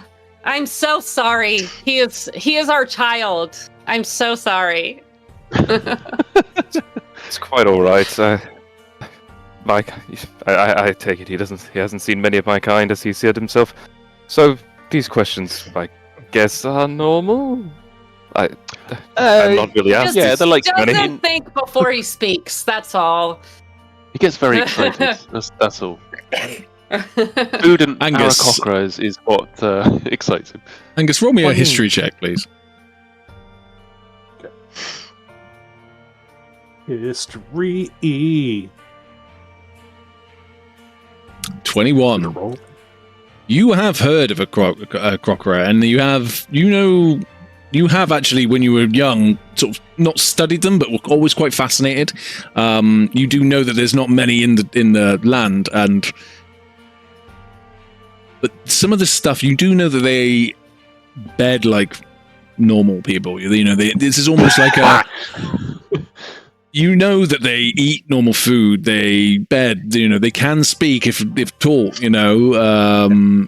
You are very. You're very, very. You're up on that. But the excitement's getting to you, and you're forgetting, and very Angus way. Food, Yeah, crackers and nests. Maybe he likes to fashion his blankets into a circle-like shape. Okay, we're not judging. You did ask him if he laid eggs, Roxy. Estrella. I was about to say that. I'm like, I got that eggs question. That's basically the equivalent of us. I have Doris for eggs. That is the equivalent of asking my character what's between his legs. Do you have the proper trappings to? Do you need a bedroll? Do you need anything like that? Are you good, bud? I mean, do you want to stay with us for a start? Yeah, I would understand if not. Yes, I would gladly accept a place to sleep for the night. Okay. Well, let's get comfy. Since I don't need as much rest as the rest of you guys, usually I'll take the last part of the watch, and I just need 4 hours of meditation, and I'm good. Okay, so who's taking the first watch? I'll take first. If Astray, do you want to take second or first watch? Sorry. I'll take second. Okay. Kaylin to take first. Okay, can you roll me a d20, please? Roger.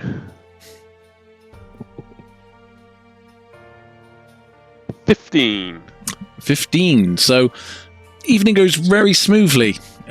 Stars are out, nice and bright. There's not a single cloud in the sky. You hear the snoring of Angus and sort of the mutterings from Thomas, and these, you just hear this constant moving in the bed, in the tent. Of Estrella. Just can't get comfy. And then Estrella gets up for the next one.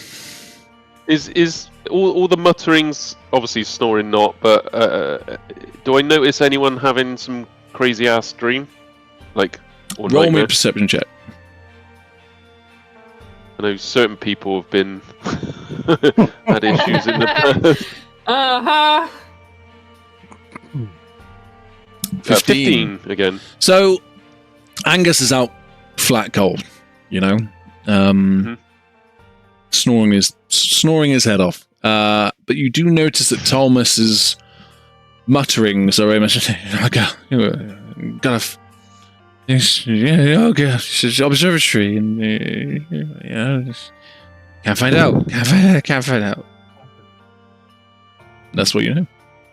Okay. Okay. Does he? Okay, I'll leave it there. Maybe question for later, Thomas. Okay, I'll sort of tag team high five Estrella. She comes out of her. She comes out, hair, massive bed head. You know, she did not. I thought you were going to say rollers in. She did not meditate well. You know, where she was in the tent meditating, the static from the outside of the tent is the hair's just on everywhere. The elven Marge Simpson. Yeah, Marge Simpson.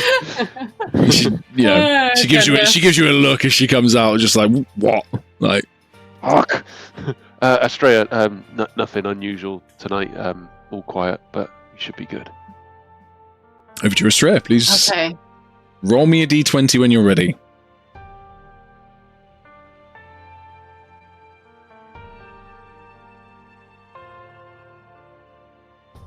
An 11. Okay, so again, the night goes very smoothly. But you do feel like you're being watched. And it's not from anywhere around you immediately.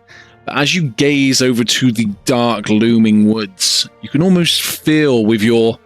you are over 60 foot away. So your dark vision's not going to help you at all with the fire nearby. But you can almost sense that an Overwatch is watching exactly everything that you're doing. Okay. Firebolt. Before, right? Fireball! They don't have any fire spells. They don't have like platinum in their pockets, so I'm not motivated enough. But I do want to do. First, I want to check Doris for some eggs. Okay. And then I do want to go and forage for a little bit of herbs to add to our food collection. Okay, great. Hang on, let me get my Estrella stuff up. My Estrella stuff. Estrella. Well, if I don't do this, we'll have no eggs for the food you want to eat later. So, rising from your sort of where you were sat down, looking out, the sun it's probably about 5 o'clock in the morning. You know, you're looking at these woods and you're sort of a bit uneasy, but you stand up, stretch off, and go to find Doris. Can you roll me a nature check, please? Sure can. A 15. Okay, can you roll me a d4? +7. Yeah. 1. You find one solitary egg. Reasonably large, Doris. but, below average. Doris, come on now. What happened? Last time you gave me like 6 eggs, and now I'm 1. Are you unhappy? Do you need more food? What am I doing wrong here? I think she might have a calcium deficiency. 6 eggs, 6 eggs, and then 1. Something's up. Yeah, Smashed them out. All Okay. right, and I do want to search for some herbs real fast, just in the vicinity. Okay, roll me a nature check again, please. Thank God for that +7. Jeez. So with a 9, is that a 9? Yeah. Yes. you struggle to see anything in the immediate vicinity. There's nettles, there's grass, but you are in the middle of a meadow. There's not really any herbs. I'm going to pick all those nettles. I'm going to put gloves on first. Okay, good. I was just trying to say. I'm going to pick all those nettles. Nettles 16 points of piercing damage. Extremely nutritious for you. So, yeah, I'm picking all those nettles. Okay, you get 2 handfuls of nettle leaves. Awesome. We'll have that for salad later. Fucking hell. Remember to boil it first. As the sun arises, the team wake from their bedrolls and beds. Streya's there, just, sorting out these nettles and playing with the egg. Do you want to hit the road? Anything you want to do before going? Sort of fussing, Thomas out a Oh, little that bit. means that since that was a long rest, that means I can say I was attuned now? Yes, you are attuned to the Ring of Repetition. Yeah. The Ring of Repetition allows you to do free? One reroll a day? I can't remember what it is now. It has 3 charges a day. Yeah, that's it, yeah. So per long rest, there's 3 charges. It allows you to re-roll any dice. And when that happens, technically you jump back about a second. So you manage to you activate the ring and then you just go back a second in time. And then you can re-roll. Well, just to clarify, we lose long rest. We lose any temp HP, don't we? Yes. Drops everything off to me. Yeah, let me do that then. Let me run it. There we go. Cool. So you load up the cart, the wagon. You put the tents away. Thomas is new to this whole scenario. You having any breakfast before you leave, or are you hitting the road straight away? We're going to hit the road straight away. Okay. You load it up. Where's everyone sat on the wagon? As always, I'm sitting at the reins. Okay. I will let Thomas sit up front if he wants, and Kaelin will sit in the back this time with Angus. Yeah, we'll just leave the tarp off. Yeah. For right now. You're going to see what Angus does back there when we're riding. Yeah, we guess up to. In which Kaelin case, offers to Thomas to sit at the front, and Thomas will obviously he'll accept. Yeah. Thomas, as is your first time on the wagon, please roll a d20, please, sir. Oh fuck! What have you done? What have you? Sorry, everyone. What doom have you gonna wrought upon fall yourself? off or something? You have no idea the rules I have. So Wendigo. No. Really? Pretty sure we do. Oh, that's an improvement. That's an improvement. A 15. Okay. Let me just roll from my end. I thought I was just sitting at the front to be a passenger. You're Oh, You shotgun. rolled a Right, 15. shotgun, homie. So travel is clear. It's a clear day. Travel is easy and somewhat speedy. You make excellent time and you get halfway between your sort of final destination of the end of travel, so nightfall, and you see on your left-hand side, going up towards the spire peaks, is a tall spire, man-made. It's an awe-inspiring structure. Hang on, let me just get my information up. An awe-inspiring structure of radiant stone that gleams under the light of the sun. Its smooth, golden-hued walls are said to have been fused with celestial magic, causing them to shimmer like polished amber and at dawn, and burn with a fiery glow at sunset. This is the Sunspire Tower. Do I know this tower? Roll me a history check, please. Okay. That. I don't know this tower. You do not know this tower. Kaelin does not know this tower. This is a tower that is overgrown, looks abandoned from a distance. It's not far away. It's just, you can see it in the distance. It's more like a beacon on a hill. Direction we're going? Yeah, Wait, yeah, am I yeah. wrong as well, or? It's You right can in all roll our if you want to direction? see if you know what it is. Ooh, Angus. So 14. Okay, so Angus got the best roll. Angus, you would have, being from Brisbane in the Spire Peaks, you would have heard of such a tale of a very ornate tower that was built by a illustrious sort of architect and builder that wanted to make his name in the area and just, wanted to build this sort of something for people to remember him by. Oh yeah, it's a landmark. It's a thing.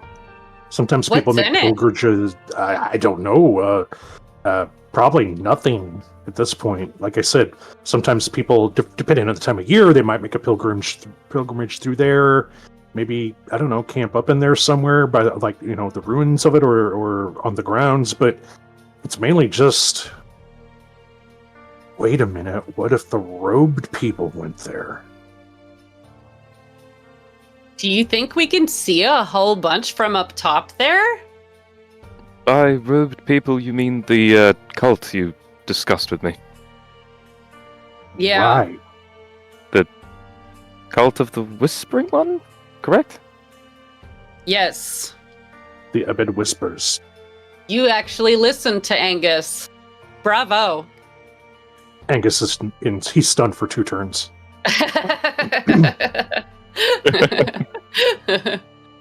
Angus, you would have remembered You're muted, that. Kaylin.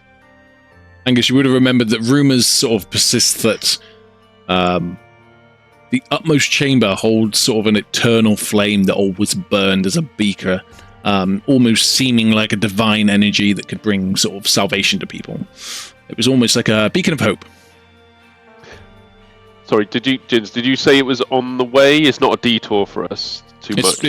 It's walkable, but it's it's not Slightly you can't off the jump track. over a fence and it's there. It's sort of over in the distance to your left. So to just the like west. in local customs with the Lanternsong, I've heard sometimes that I've never done it, but I've heard that some folk that they go there to revere the what's called the eternal flame. Apparently, there's some kind of enchantment there, like a brazier type of thing, and I mean, it's worth a look-see. I mean, if we could scout it out first, I mean, I'm a bit dubious given the cultists came this way. But sure, I mean, if we're going this way anyway, it's not too far. It will put about 4 hours to get there and back and have a look. Because you're gonna have to go on foot because you can't. There's no road to it. So that's a waste of a whole day. That's what you're saying. Because it's 4 hours there, all the time in between, and then 4 back. No, it's 4. You'd be able to walk there and back in 4 hours, so it's half a day. Yeah. Oh, okay. Just- Astrea, sorry. As I haven't been this far north, every little opportunity that I would get would be nice to see a bit of the world. And these. Oh, I beacons want to are- see it too. I want to go to the top. Oh, okay. I raised my hand in approval, smile and nod. And we couldn't let that excitable face disappoint, could we? So. Almost We you can want never to go to say the no to tower him. too? Well, why not? It's a mysterious tower. It glows. I look off the distance at it as he's saying it. It does look rather mysterious and Well, let's go Yeah. check it out. could be interesting. I say that we approach with caution, though, because we don't know if those Yeah. cultists are there or not. I mean, it could be one of their, if you're saying Angus, a pilgrimage of hideout or sorts. It could be something, one of yeah. their. Is there anywhere? Can we see anywhere to hold up Buttercup with? So there's no Semi-safety. clear path there. but you could hitch her up where she is, which is on the road. It's it's a bit of a dirt road, but you could hitch her up here against a tree or something along those lines. There's foliage around, but there's no clear path over there. You will receive damage. I mean, it's going to damage the wagon to go over there. Oh yeah, no, we're not taking the wagon. I just mean off the road, slightly out of sight if we can. So someone doesn't take it. Yeah, like a dell or a copse of trees or something. Roll me a perception check. Roger. I'll aid. Yep, with advantage. Ooh, how do you do it with advantage? There we go. Yeah, boy. Dude, I'll throw guidance on your ass too if you need it. Oh, I think I can. Yeah, roll I with could do advantage. so as well. No, that wasn't with advantage. I'll just do it twice. Definitely Oh, take fucking the hell. second one. Oh Two my threes. god, it's the same one! 2 threes. Looking around man. Where'd you go? in the clear vicinity of where you are, it's very much brush. It's not really. There's no big bushes you can store her. She would be left here on the road. I like regardless of what the fuck we do, we always end up in this scenario. It never fails. Well, it doesn't seem there's many places to sort of DeLorean-esque from Back to the Future hide this fucking thing. No. So Anybody else able to create an illusion or something around her? I'm sure she'll be fine. She can handle herself, can she? Or Buttercup? If Doris and Buttercup are gone when we get back, I am gonna be so mad. Freak Ray out. I mean, you can stay with her, Astrea. No, I want to see the tower too. FOMO. Come on, then. Hey, Cheer up, let's go. Doris, you're in charge of the camp while we're gone. She just lays So an we egg. hit her up. There's the other egg. Angus grabs his walking stick and his sling bag, and is all kinds of excited that they're going to go on an adventure. So Okay. Yeah. You spend. Come on, Down Briscoe. to the wagon. You tie up Buttercup onto the local hedgerow. She's very much to one side, and you head 2 hours across this field. It's a bit of a hike. It's it's probably about 2 kilometers, I expect. So by the time you get there, it's it's not an easy walk as well. It's very much a sort of jumping over walls and sort of wading through a bit of foliage. Sorry, I'm just trying to find where I'm at. And as you arrive, you do see this. It's a little bit in ruin. Some of the walls have actually collapsed, and it doesn't look as grand as when you were once sort of looking from a distance. But it's fine architecture. There is a arch at the bottom with no door on it, which is an entrance in. And you're standing sort of on the outskirts of it. Yeah. In its heyday, it was made to impress, gang. And, that was a long time ago. I mean, it still looks impressive, but probably not as impressive as it was. DM, do you think I could, I'm sorry, man, I didn't mean to cut you off. No, go on. Do you think I could make an investigation check, like a cursory one? I'm looking around and I'm looking for signs of recent, activity or life. That's what I was Yeah, going to do. investigation or perception, which I want to leave for. I will help you, Angus. Okay, I think I'll work with the perception if I get the option. And you said you're helping me, so And Come on, dude. I'll touch you on the shoulder and say, "You can do this, buddy," and give you guidance. all right. So 13, gonna add a D4 to that. Good old 1. Looks like we're Good looking old at one. 14. With a 14, you can see that there is foot traffic, like paths that have been worn by, say, pilgrimages. Mhm. There's little bits of rubbish around, but nothing that indicates that wagons have come through here at all. That's anything the along big those thing lines? I'm looking for. Like, Yeah. like that, or like ju- old campfires. It just that looks kind of like shit. there's a foot-worn track in the soil and the grass which leads up to the door. And there's another one that goes in the opposite direction across the field, and you can see that this place is visited. But there's no encampment, there's no one here. Well, gang, nobody's been here for a while. I'm not seeing ruts or anything. Like the wagons, I'm not seeing any old campfires, anything like that. Which means whatever's in here has been untouched for quite a while. Thomas, you should go check it out. Well, if you say it's safe, and you'll start walking towards the door. That's one in. First start one walking. out. I'll Thomas just will- ready a crossbow and follow Talmus, Okay, by the way. fine. Thomas is going to walk up to the door, and you're just going to hear a very loud knock. There is no door.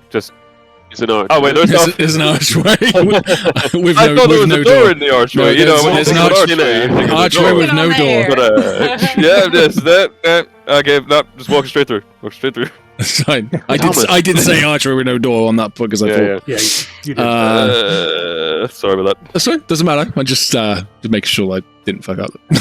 Tap on the wall next to it. Right. Just touch wood. Just touch wood. There tends to be no response from within. I'll lean into over Talmus's shoulder and say, should we go in? I mean, does it look safe?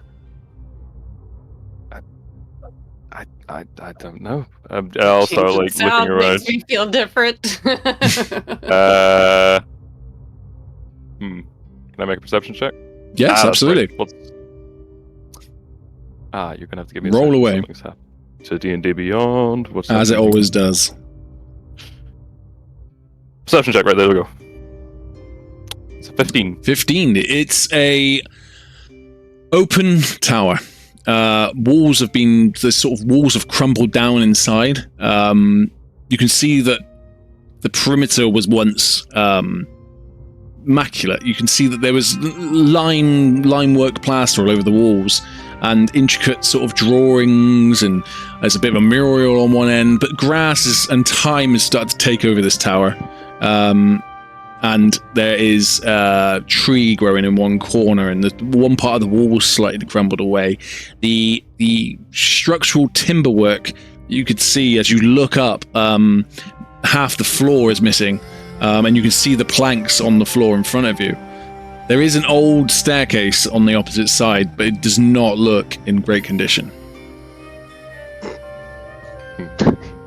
But it looks like D&D. We're gonna climb it. Yeah, right. Well, I don't see anything, but well, you could take those stairs over there. Ooh, Australia. You just send Rusko. What? I can't hear over the music. I whisper, send Rusko. Oh yeah, I was thinking that a little bit ago. But you were shoving Talamus ahead, so I thought I'd let him do it. The turkey work. Yeah, you shoved the turkey ahead. Gotcha. Turkey. Yeah. You shoved the turkey ahead. Thanksgiving's coming up.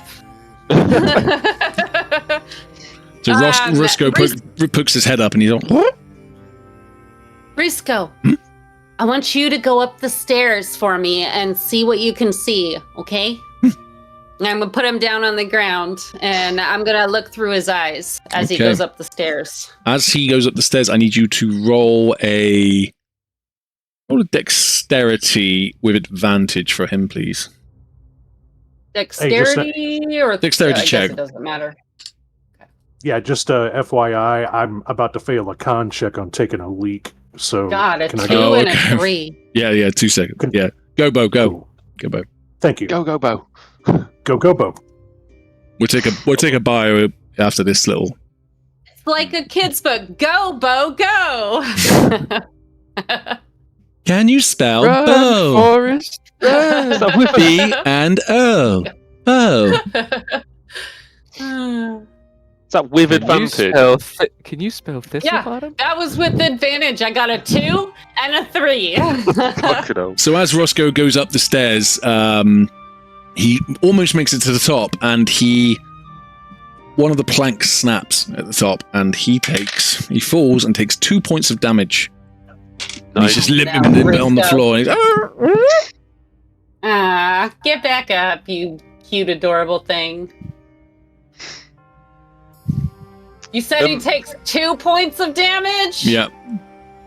Oh, God. That's exactly what Jin's wanted to happen. Does he disappear? So you see it, you hear the noise of he makes that noise, and then you see a bright light and a puff of blue smoke, and he disappears. So you hear this snap, this and you see this fox fall through the floor and go like.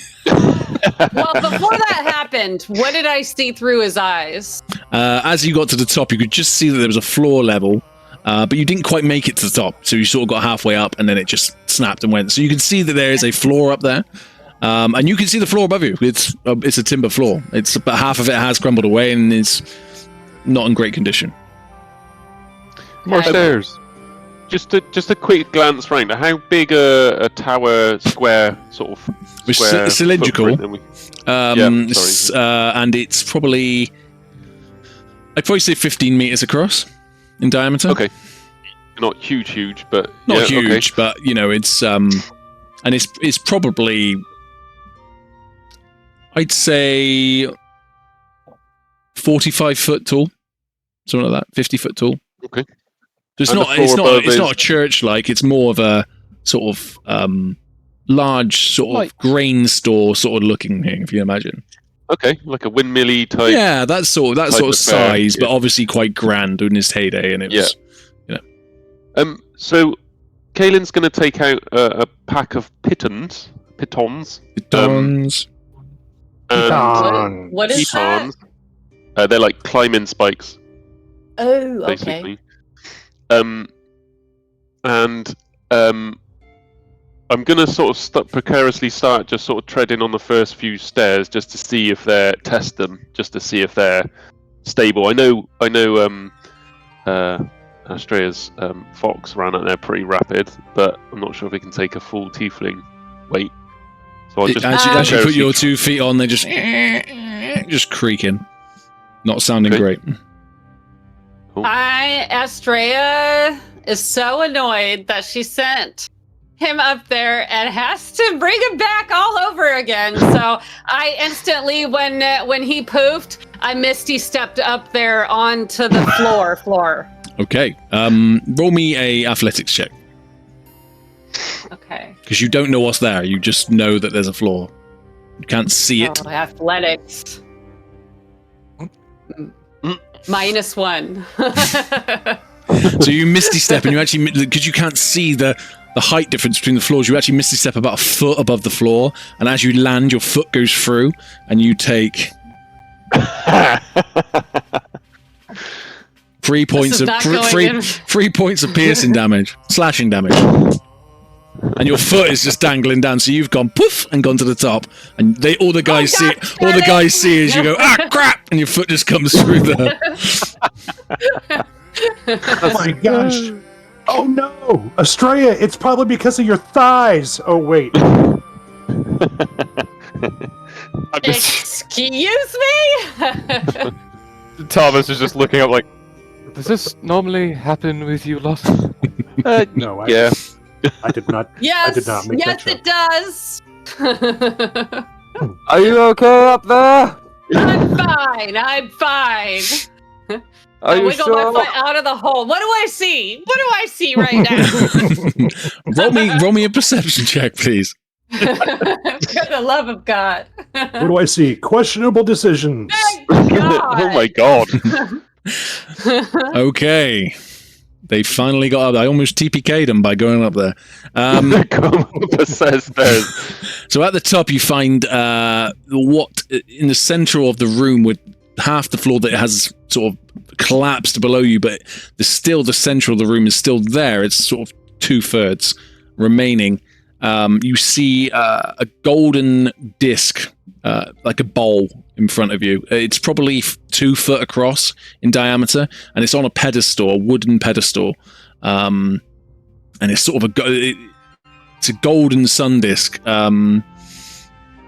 And there's sort of runes around the outside, and there's an inscription on the wall. Just as you misty stepped onto the top of the, onto the top, sort of, you're almost on the top step, is what I'm imagining. And it reads, "Here rises the flame that never falters, crowned by day, kissed by dawn, and watched by stars. May its light guide the just and the blind and blind the wicked. And is the flame going? No, the flame is gone. So that makes no sense. There's a golden bowl up here, and these there's these words that say there's supposed to be an eternal flame, but there's no flame in the bowl. How big is this bowl? Is it big? 2 foot in diameter. So I'm gonna try and cast Druidcraft or Elementalism. We'll go with Elementalism and beckon a fire. Does the fire stay? No, the fire comes and it just dissipates into it. So the bowl all absorbs the magic. Got 2 cords of pine wood. It's 2 hours down the road. Does it look like anything is like blocking the way of this bowl, or? No, it's just a Turn bowl. the gas on. It's a bowl, and that was in the center of the room. You can see that there's sort of windows, slotted windows all the way around that would have, if it was been a bit of a lighthouse, but a beacon as such. The fire is no longer going. You're stood on the sort of top of the stairs, and you can just see this bowl that's sort of 7 meters away from you. Is there anything else in the room? Not really. It's been it's been very much ransacked. If there was anything of worth that was ever here, it's not here anymore. Okay, and can I ask that you read those words one more time for me? You certainly can. Here rises the flame that never falters, crowned by day, kissed by dawn, and watched by the stars. May its light guide the just and blind the wicked. Interesting. So it burns off during the day. Yeah. So we might want to check it out at nighttime. It was only 4 hours or 2 hours to walk here, you said. Yes, so it's 10 o'clock in the morning. 9 o'clock in the morning. Interesting. Can I? Sorry. You travelled half distance, so it'd have been 12 o'clock by the time you got there. So it'd be 2 o'clock in the afternoon. Sorry. Okay. Is my foot still stuck, or can I move? You've taken your foot out. Yeah. Okay. I want to move towards the bowl. Yeah. Like a raccoon trap, like you can't get it out. Just stuck in a snare. You want to walk to that rabbit that you. We don't talk about snares anymore, guys. Oh, yeah. Remember? She's snared. Let's go, gang. Who's gonna make you those yummy pies? Shit. I feel like I'm missing something. The druid, who's animal friendly, snared a pig, or was it a piglet, or a rabbit, or something like that? It was a piglet. So these guys don't know. They have no idea. They were asleep. Oh, we were asleep. That was it. We were asleep, and she snared a piglet, and then for food, she set a snare, and then had to let it go because she felt really bad. Yeah, so they were asleep, and I realized that it was a baby pig that was in the snare, and I felt really, really bad. So I let it out of the snare, and then I healed it with A druid magic that she had. I threw the snare into the river and said, "Never again." Then you're just littering, and you might injure a fish. You might snare a fish, and then that fish is just swimming around with a snare on. I just didn't think about the fact that, as a druid who loves animals, that I didn't really want to kill these animals. So we're so vegetarian. So let's talk about the silver lining. Let's talk about the silver lining here, gang. Once again, I mean, if we know that if we needed a place to stay and it was getting dark, maybe we could try it then. We don't want to stay here, though. I don't think. But also, So this bowl. this could be a resource that we could take back to Thistlebottom I'm Manor. wondering how heavy is it? Movable? Stuck to the dais? It's made of stone. It's 2 foot in diameter and probably 2 inches thick. This thing probably weighs 120 kilos. And it is resting on the large beam that was underneath. So that's why part of it's gone. This part has remained because there's a large structural beam underneath the bowl. And the bowl is made out of gold? No. Or it's made painted of stone. Gold? Well, because you said it was a golden bowl. Roll me an investigation check to see if you know what it is made out of. Well, no. When Roll to you convince. first I said it was described golden, but I can't tell you whether it's said it made was of gold or golden. not without you looking at it, can I? Okay. No, I was just making sure that you were still going by the fact that you said Yeah. it was golden. I said it was made of stone, wait. but let's roll a list. And painted yellow. You can tell by looking at it that there's flaking around the edges, and this thing is made of stone and has been painted in some sort of gold reflective material. Gold leaf, yes. Kaelin would just shout out to Astrea up the top. What are you seeing, Astrea? And what we got up there? Have you got any rope? Can you chuck it down and? I'll Pull us relay up. back what I see and what I read about the bowl there with the words. The words that you read to me, is that like on the wall or is that around the bowl? Or It's just on the wall at the top of the stairs, almost like an inscription that was put there by, like a signature. Okay. Cool. Yeah, so I'll read that off to y'all, and I do have a rope in my inventory if you really need it. Well, I was just thinking we could chuck a rope down and tie it to something, and we'll try and climb up. Yeah. Whilst Astrea's explained what's how up there, much weight can be held up here. she'll saying. find out. There's a structural. I said there's a structural beam underneath it, which goes from side to side. I did say that. Tie the beam. Tie it to the beam. As you're tying it to the beam, and as Astrea's explaining what she's seeing and reading, I'll shout up, just Astrea.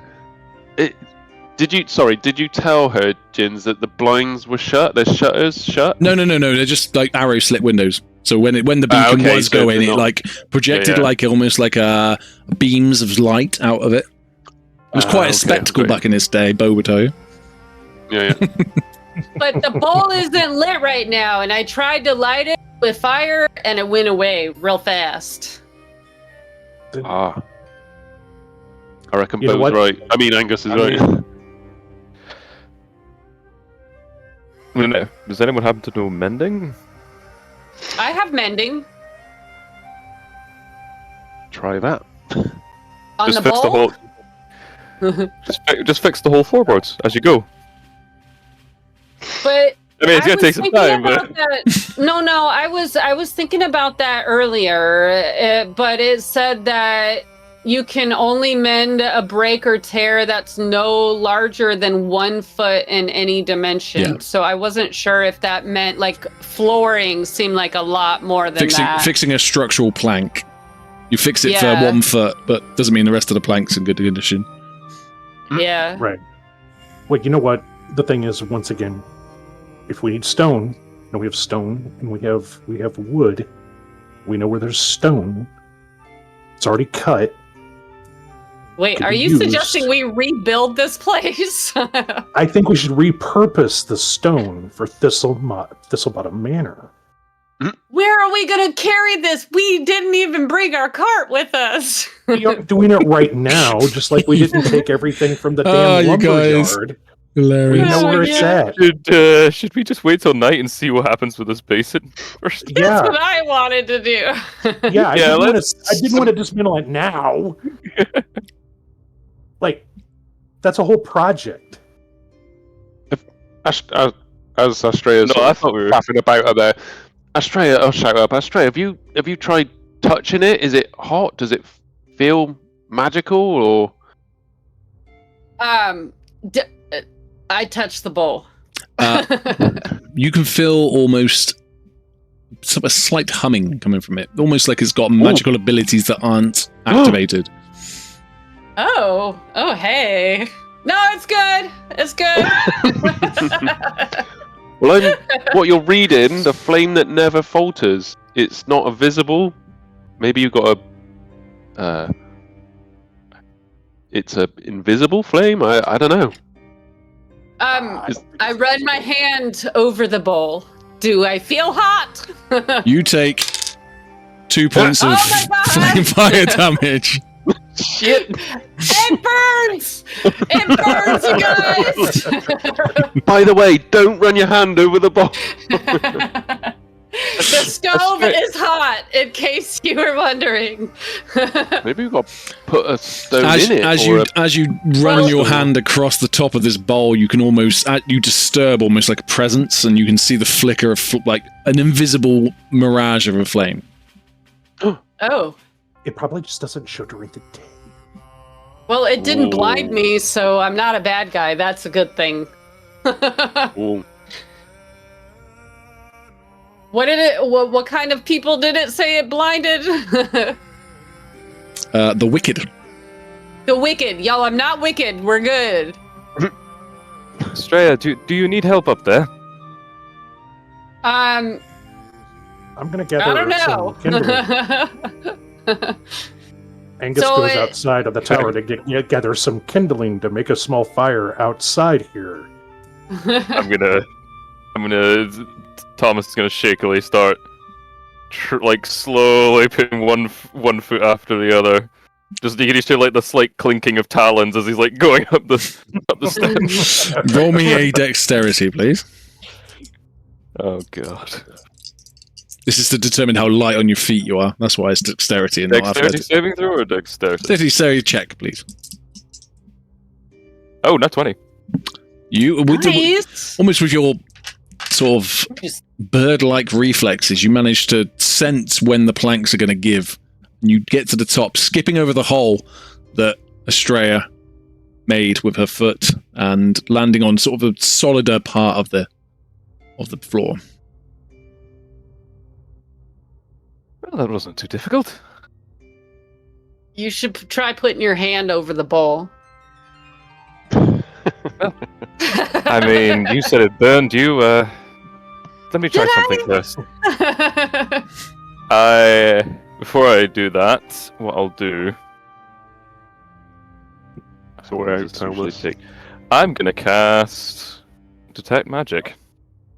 Okay. This is very much like when Estrella touched the bowl.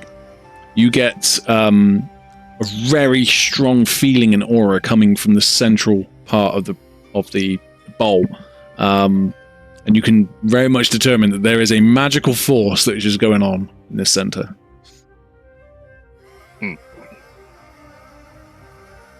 And it is all portraying towards the center of this bowl.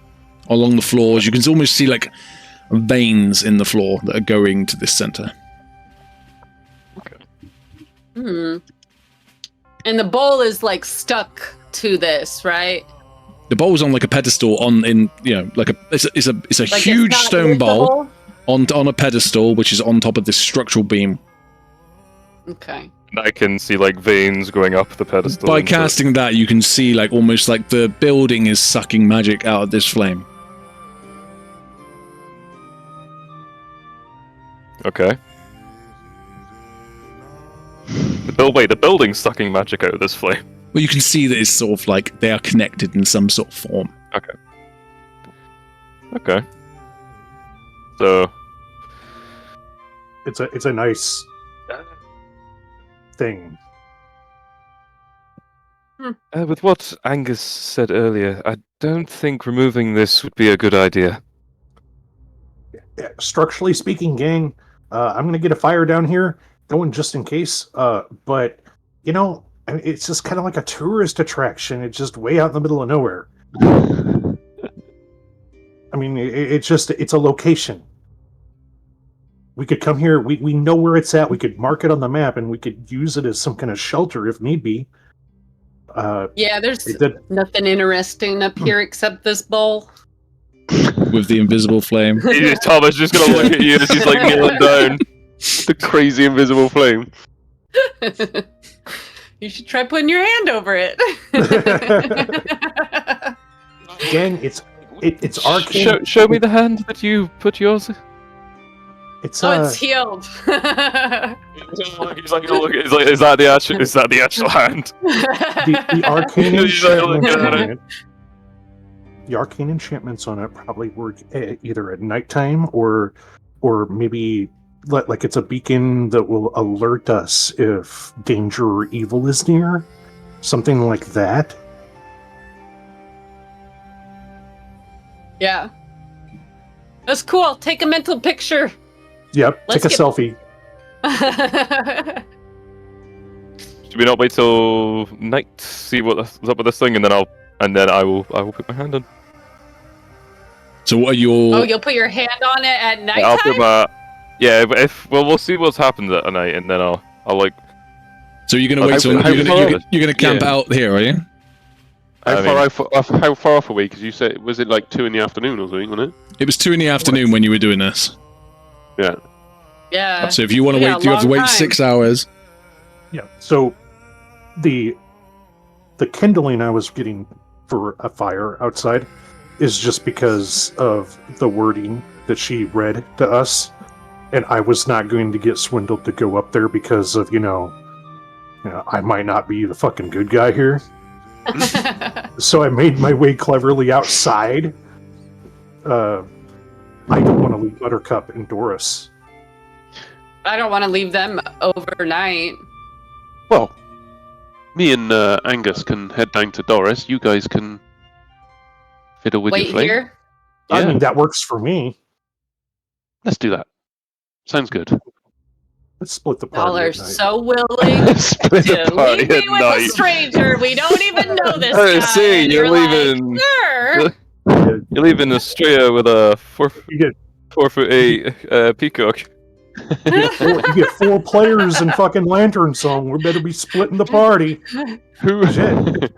Only for a couple of Smart. hours. Just sitting That's the across thing the you room can from do. each other, Australia, just the green eyes just staring directly at you. A peacock and an elf. We're sat in a room. Oh dear Lord. So what are you doing? What's actually happening? So, Angus is heading back You're with doing that? Kaelin You're gonna to do the that? wagon. Okay. Yep. So I'll do you two first. You spend another 2 hours going back across the fields, and when you get there, very much Buttercup is there waiting for you, and she's very pleased to see you. She's sort of, you pat her on the head, and good things have come from you returning. She's happy. Doris is there, just sort of pecking her back, or pissing her off, and she's just indicating like, move this bloody chicken off my back. The other two of you are going to wait till nightfall. So Yep. Okay. So you're gonna Awkwardly. are you gonna rest? So you're gonna rest separately, or you're gonna travel back across the field? So once it's dark, you're going to travel back across the field you've only been to once to find 2 guys in a field with a cow. I'm just saying, this is fine. We just want to see what happens with this basin When of it's magical energy. Yeah. Okay. I mean, No one said we were smart. I mean, Astrea, you got a I've got light dark source, right? vision and plenty of light sources as a Circle of the Stars druid. I have just realized Speaking of which, our cockers do not have dark vision like Owlin. I am in trouble. Astrea's going to. Hold on, I need to see which one I want to do because this might be a good thing to do ahead of time. So I just need to. So the other 2 guys have gone. They've done their 2 hours, and they got back to Buttercup. I just need to know what you guys are doing on this 2 hours between the 2, and then I need to know if you're going to be resting separately, or if you're just waiting until night and then going to travel once it's nighttime. Yeah, dude. Are we sleeping here, or are we going back after? I thought that we were just going back after we've seen what happens at night time with that's, this that's basin. what I was thinking too. I mean, I was going to stick my hand in it as well. You seemed rather eager for me to do that. Yeah, if you want to listen to me, that's by all means. Touch the ball. Please don't let me be the only one to be stupid. You have chosen poorly. Okay, so I'm going to during this time. I'm going to make use of this time that we have while we're waiting, and I'm gonna pull out of my bag the foxtail that I have, and I'm gonna set it on the ground in front of me, and I'm gonna. Could you give me a little privacy? Just like look the other way, please.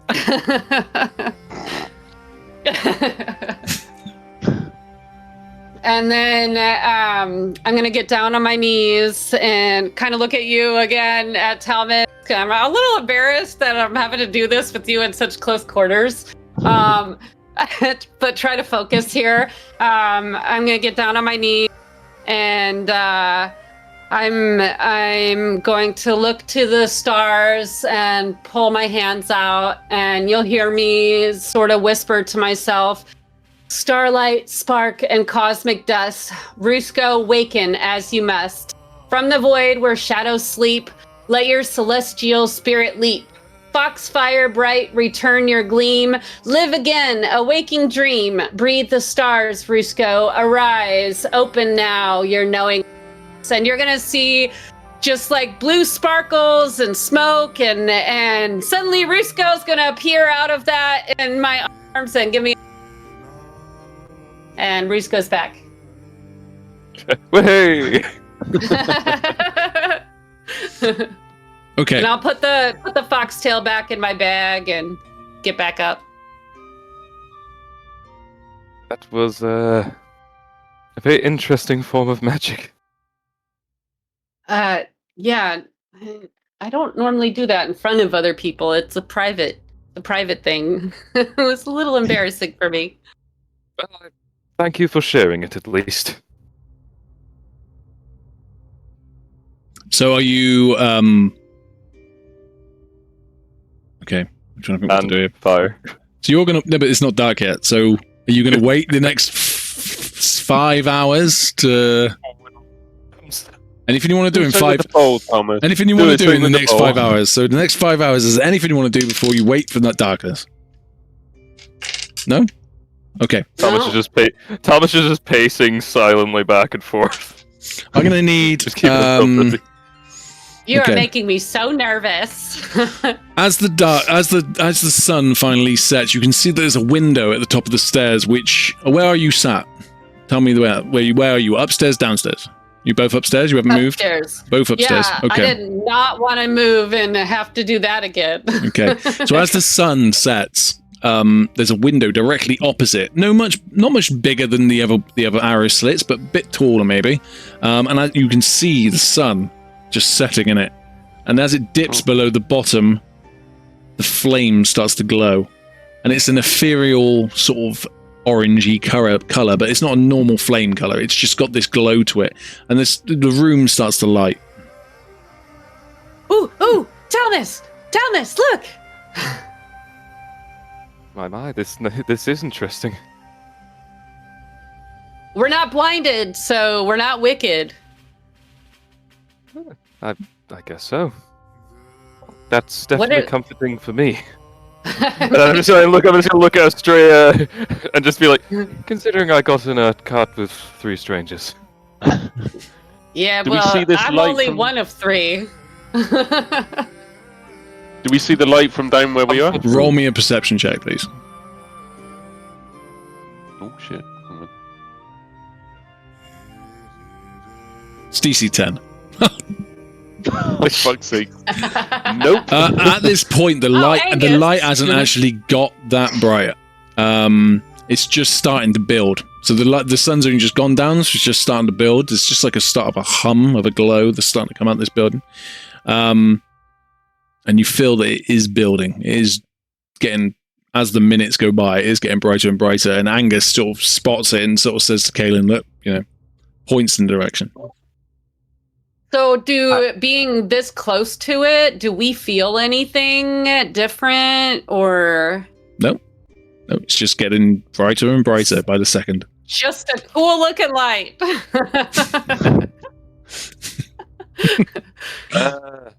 No time Now like I the just feel present. dumb. We wasted so much time for no reason. I'm going. Thomas is going to slowly walk over to the flame, and he's going to say, "Well, no time like the present," and he's just going to slowly, just quickly put his hand in and out. As you put your hand into the flame, you don't feel any fire burning, and the flame starts to judder.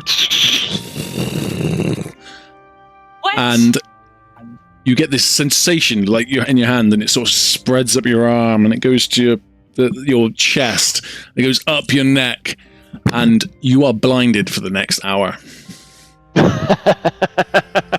Thomas is not going to try and react. He's just going to retract his hand.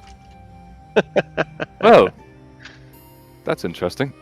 It hurt, didn't it? I know it hurt. Yes, it burned a little bit.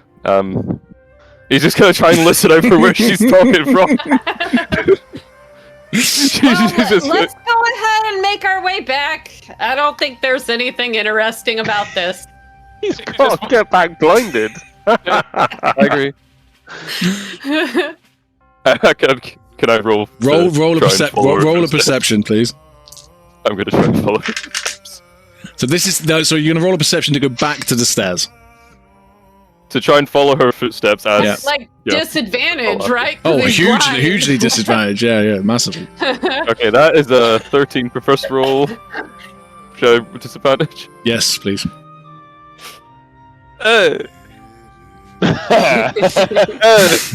We're going back to square one, number 6. Okay, as you walk across the planks, you can hear Estrella's voice, and she's starting to go down the steps. She doesn't notice anything different about you, but you're starting to go in her direction. But as she's gone down the steps, which sort of curve around the outside of the building, you're sort of going slightly in the wrong direction. Your foot goes through the board, and you take 4 points of slashing damage. Brilliant. And I hear this, right? Oh yeah, very much so. You got the hole I got earlier. You got to look out for these things. Like squawk as that happens. He just like, yes, I see it now, and I definitely feel it now.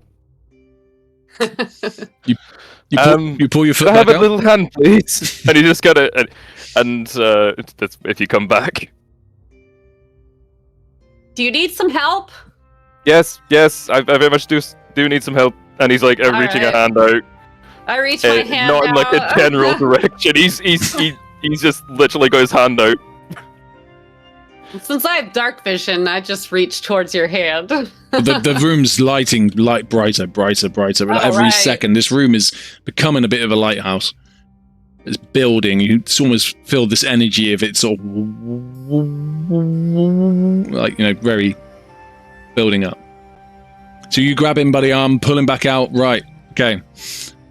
You heading down? Yep. Heading down. So I haven't let go of her hand, by the way. It's all good. So You this thing don't, or you do? This thing's I have not let go of your hand. Oh, You've okay. noticed it. it's about to fire off like the damn Death Star. Building up. okay. So let's get it out of here. Okay. Roll me one more perception check to go down the stairs, please. Not perception. Dexterity, please, with disadvantage Both of us? to go down the stairs. One for obviously you're going down the stairs, Roxy. So roll one with it just normally, and Thomas with disadvantage. Dexterity. Disadvantage. I'm fine. Roxy, you make it to the I'm also bottom. not blind. 7. That's an improvement. So as you get you're following, you're holding Roxy's hand, and you're walking down these steps, and as you get to about 2 meters off the ground, the step just gives way, and you fall down, and you take 5 points of bludgeoning damage, and you are just on your ass underneath these steps. Can't see where you are. With Roxy just looking down the steps.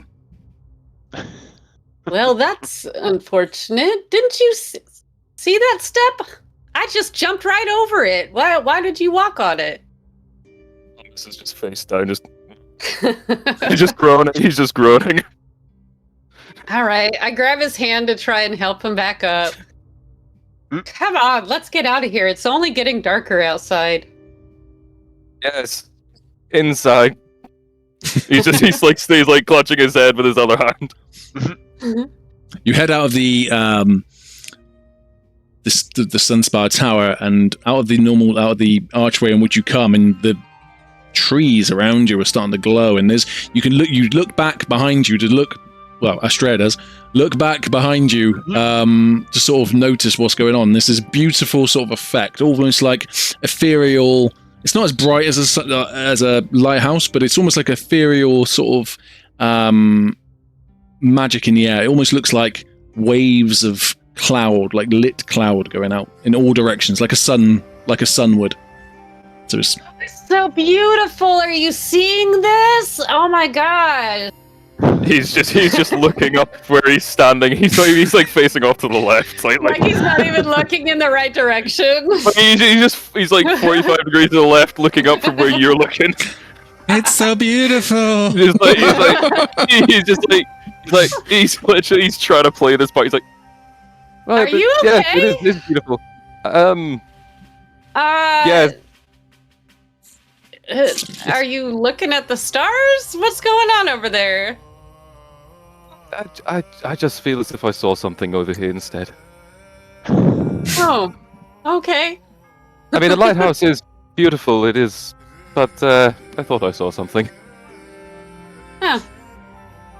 Maybe it was a shooting star. You're heading back across the field. Are you together? You're just going to try and stay close to her, or how are you? So it's a 2-hour walk. It's getting dark. Are you trying to hold my hand for 2 hours? Like I'm Your hand this entire time. You're only blind for an hour, so up until that point. So Roxy, I'm going to ask you to like roll up until the vision starts to come back. Roll a perception check, please. Okay. Oh God! It's a natural 1. Oh my God! Jesus. You're blinder than I am. So shit. It takes you 4 hours to get back to Buttercup and the gang who are on the roadway. By the time you get there, the guys are... Well, I'll tell you what, before we do that. So it takes you 4 hours to get back to them. Angus and Kaelin, what have you been doing this time? So, I don't know if Angus, are you there? But I guess as it's getting later... It has been... they waited 6 hours till 8, and then it's been 4 hours to get... So it's midnight. You left them at 2 o'clock in the afternoon. So, obviously this lighthouse beacon type effect has got brighter. Even with terrible perception, would we notice this tower getting brighter? Yeah, it sort of gets to a point and it doesn't get any brighter again. It just sort of spans these sort of ethereal waves of light out of either side. Okay. It's very much just a beautiful spectacle. So knowing it's getting later, we would definitely have been sort of pitching up a tent somewhere fairly close by off the road, setting up camp ready for the evening for the guys to come back. But as I'm doing so, can I look around the other sort of, I guess, hills, valley, whatever we're in? Do we notice any other towers that are doing the same, or any other beacons, beams, or anything? Roll me a perception check. Oh shit! Fuck's sakes! As you look around, you've checked all the other horizons, and you cannot see any other of these anomalies. It's almost this aura.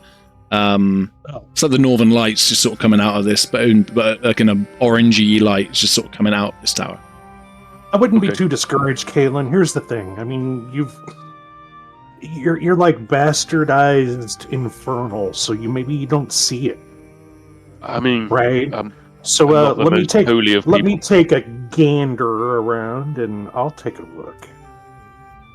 see if I can see anything build and. Thinking beacons of Gondor types. Yeah. 21. Fuck. How do I look? Angus, as you scan the horizons, again, you cannot see anything that resembles this. This is a unique event, a unique item. Okay. Yeah. It's definitely because you got the infernal thing going on. I totally see it. Angus, however, you do feel a bit of a pain in your chest when you look in the direction of the beams of light. Almost like something inside you is aching. Something inside you is not happy with that light. I turn to Kaylin and I go, I gotta poo. and I go behind a tree facing away from the goddamn radiant light tower.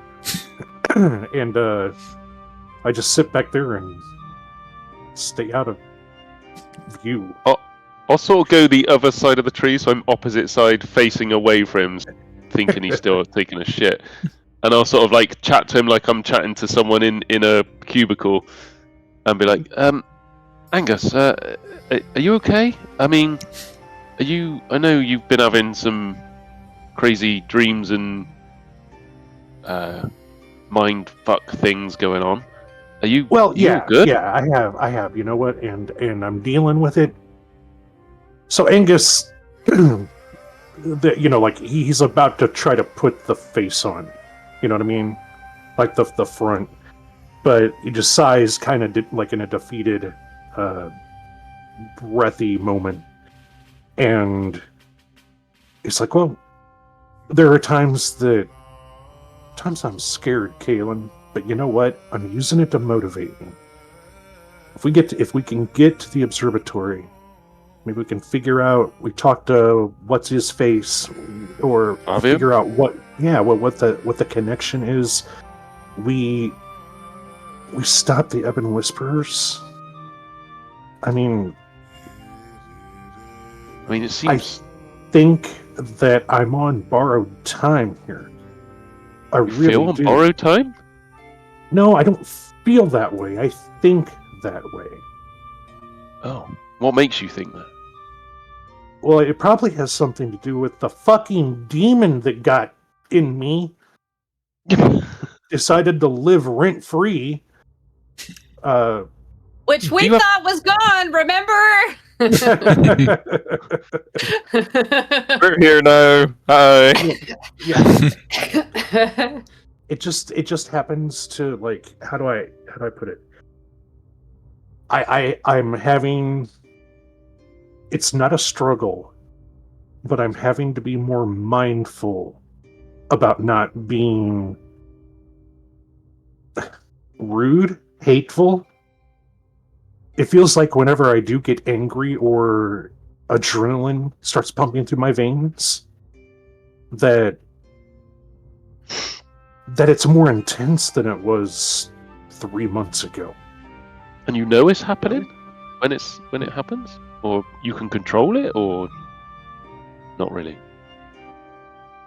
I've started flirting with it, Kaylin. I can't say I can control it, but excuse me, that was that out of game clearing at the throat. But I would be remiss and I'd be lying if I said that I didn't draw upon that font of whatever we want to call it. Like whenever I do those arcane blasts from my hands. Black. Fucking black. I mean, you get a weird look in your eye sometimes when that happens, and I'm not sure if it's you or if it's. It is still. else. It is still, but I feel like every time I do something like that, I feel like there's a thinning of my resolve. So I'm trying to. What's eating away at you, or is? It's more of a seductive thing. Oh. I mean, it's hard to explain. I wish I could share this with you, and my mouth opens up and some black shit comes out and I possess you. No? Okay. No, I'm Don't worry like that. just take your shit. I'm the other side of the tree. You're having your shit the other That's side just, of the that's tree. just your breath. Yeah, DM's like, Your DM's fish like, breath. no, fuck that.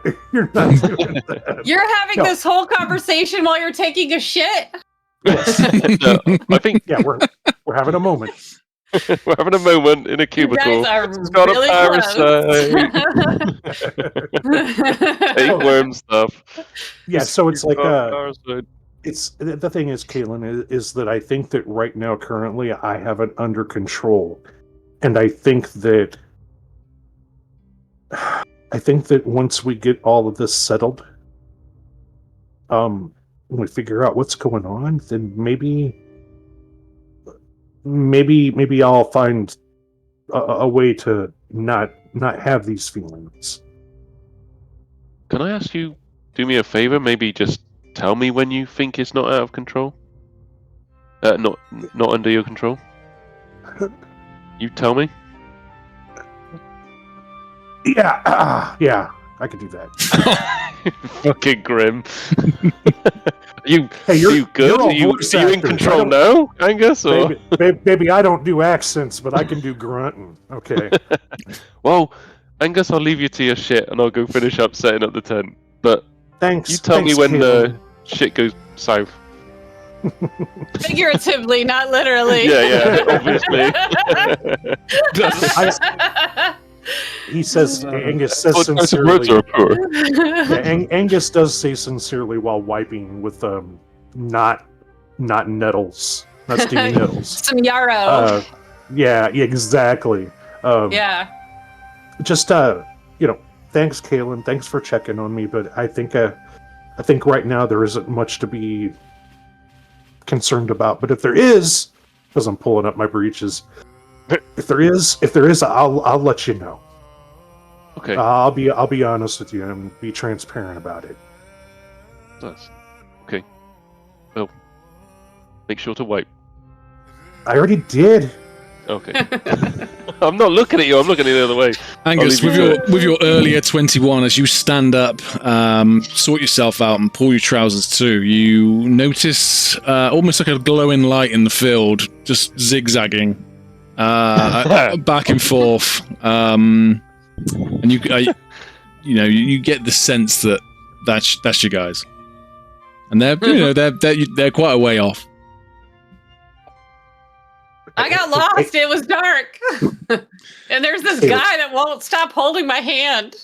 It's very dark. I can't see. Caitlin, I think that's them. I think that's them right there, bud. Okay. Yeah. No, I got him. But I let out a very apparent. Yeah, I let out a very apparent hooty hoo. Like a. Oh, thank God, that's them! Did you hear that? This way. You all arrive at the wagon to a camp set up by the lads, and it's midnight. Astrea, Thomas, how'd you get on? I mean, we saw the light. Was it anything come of it? It was real beautiful, and nothing exciting outside of it got real bright. Sun went down. Oh, and Thomas, he burned his hand too. Yes, I did burn my hand. It was. And then he fell down the stairs. Like I'll admit, it was a bit... I must have stepped on some of the weakened steps from my way up. I don't know why he didn't just follow me. I went down just fine. I cannot see in the dark like you, my friend. It was bright as fuck inside of that tower. Well, you see, it got a bit too bright. I like how he swears. I like sweary Astrea. It was really too bright. Look, you see, it was dark outside, and then it was bright inside. Therefore, the glare. The important thing is no one got really hurt, and you made it back here safely. And we got the bruises. We got the camp fairly set up. Astrea, I mean, dinner's not going to cook itself. I don't know of what you're doing. But I'm gonna go ahead and sack out because I'm tired and Well, you ain't getting dinner. Go to bed. just wake me up when the hot pockets are done. Yeah, I will for sure. Right on that. As Caelan's pretty knackered as well, so he's going to hit the sack. As you all hit the sack and head towards your bedrolls and beds, we're going to take a break. Oh, thank God I got to pee. I was going to piss. and I couldn't make it.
Gone from cider to Sprite.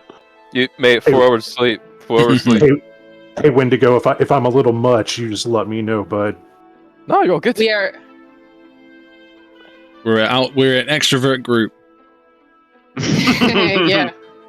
Introvert We'll all over here. talk Hi. all over each other. As I've We were said, just saying how you fit in well with us so far. We love you. One of us. Right. one of us. You wake in the morning from your long rest. Well, I say short rest because you only went to bed at midnight, probably 1 a.m. by the time you settled down and got the tent back up and everything like that. So you probably had a short rest, and then you wake up in the morning. I get a long rest. Haha. Oh shit. You load Short up Buttercup. rest. You guys load all the equipment up. You fold the tents up. You put all your usual packaging back together again. You jump on the back of Buttercup and you head on the road. Someone please roll me a d20. So let's say Estrella, please.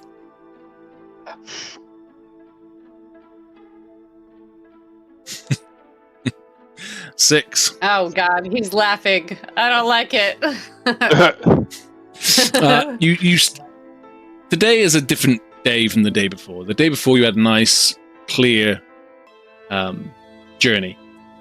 This one, however, it started off differently already. The temperatures changed, winds are coming in, and the weather has really taken a turn. In front of you, you're closer now to the mountains, and they're almost the entirety of the scene in front of you.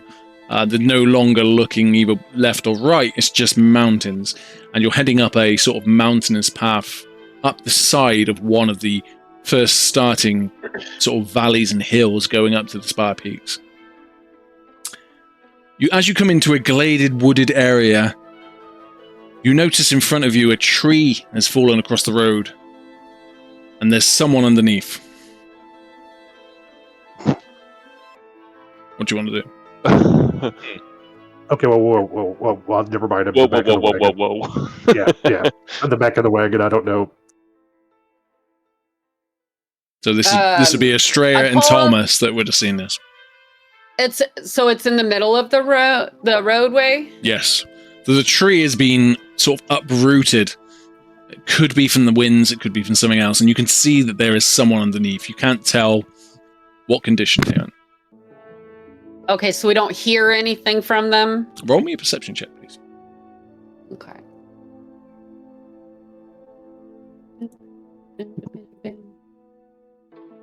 Wiggle if you need help. With a 9, you can't seem to make out whether they're breathing, if they're alive, and you cannot hear any sort of murmurings or anything along those lines. I'm gonna pull on the reins of Buttercup and stop the cart. You guys, look ahead. There's someone stuck under a tree in the middle of the way. I'll sort of nudge or flick sort of Angus in the shoulder a little bit, and I'll stand up and look over Estrella's shoulder. Is the tree covering the whole path? The width of the path? Yeah, that's what I was going to ask. Yeah. Like, we need to move it to go around. Okay. I sort of look to the rest of the whole group and sort of say, I don't know, being from Blackwater can be a lot of traps, so it could be a ruse or it could be genuine, I guess. Just watch your back. Angus rubs his shoulder. My back. I'm gonna go check if if they're alive. But watch my back, okay? Estrella, not on your own. Not on your own. Yeah. Hang on, man. Angus rubs my shoulder. It's like, ow.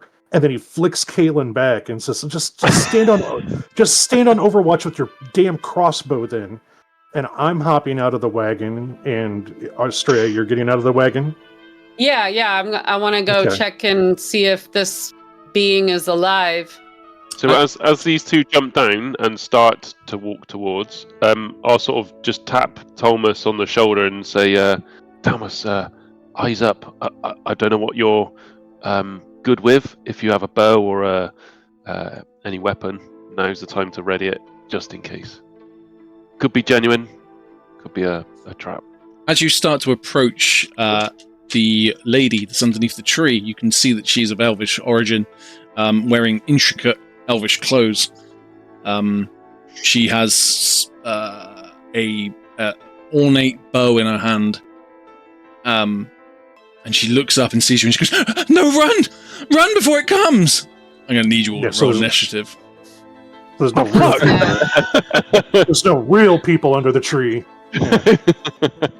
Excuse me? Took a minute to get there. The tree.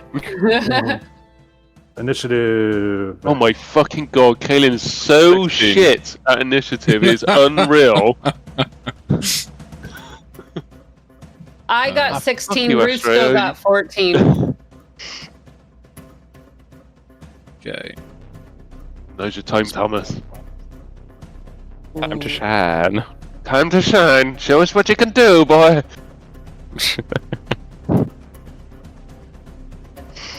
with this almighty... Hang on. Please hold. No almighty. Please hold. There's no almighty. I can't wait for this almighty. Aha. Oh shit. I love his token. It's a peacock. Yeah, it is a peacock. It's a peacock. A beautiful you peacock. can see what Thomas looks like now. You can see his clothing. As the elvish woman screams, "Run! You hear this, and this almighty creature jumps and lands on top of the tree. Fuck. Oh. Ogre zombie? Not just any ogre. This ogre lands on the tree and it looks up at you, and as it looks up, you can see that its face is decayed and its arms are torn and muscles are showing, and it's got blood dripping down its face and holding the leg of a humanoid creature. Oh fuck. Oh my gosh. Okay, let's do initiative. Sorry, I was doing the other bit. So, who 25 to 20?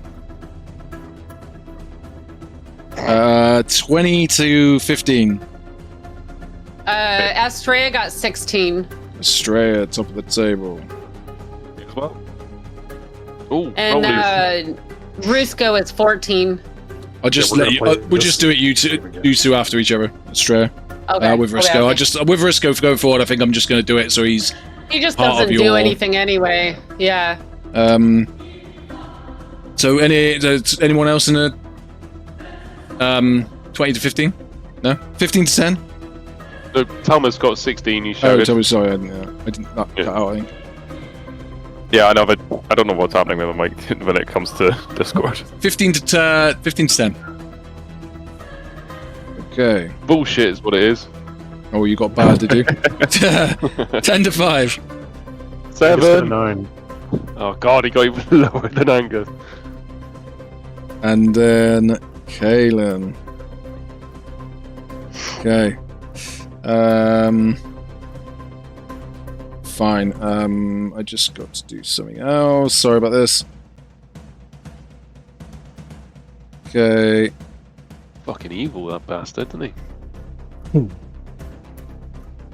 I'm getting PTSD. Right. As this ogre lands and it just roars and this blood is dripping down his face, this commoner next to you is just, oh my god! And he's gonna. The ogre is gonna throw in as a reaction. Is gonna throw the leg at Angus. Great. That is a. Let's say that is a 10. Negative, sir. Negative. So this leg just flies past your head. And it is Estrella's turn. I look down at the elf. Is she missing a leg? You can't tell because she's underneath the. Just curious. She's sort of half trapped, so you can't see her bottom half. She's just sort of like stuck underneath this tree. Okay, first, Astrea is... She's gonna call to the elf. Are you okay? Just please, just run. I don't think that we have a choice here right now. That's not gonna happen. And then as my bonus action, I'm gonna crystal star map out, and I'm going to look at it really intently, and you're gonna see like the star chalice tattoo on my right arm light up. And then I'm going to look at this ugly ass ogre, and I'm going to cast Guiding Bolt on it. Nice.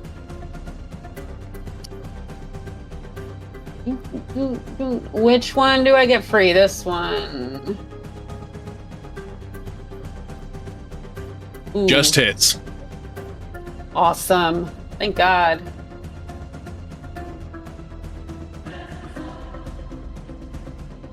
All right, 18 points of radiant damage. 18 points of radiant damage. Excellent. And whoever hits has advantage on him after this. Okay. Over to the ogre. He's gonna roar, seeing Estrella do that attack on him. He's just gonna jump down from the log and run at Estrella. He is going to do a bite attack. That's a 17. Get your ugly mouth out of here. Yeah, that hits.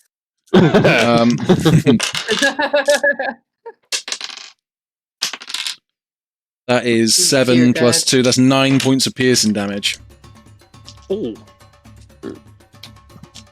He's then just gonna lean back and just roar to the heavens. And 1, 2. Oh, fucking hell's bells. Fuck. Here we go, guys. 3 more zombies.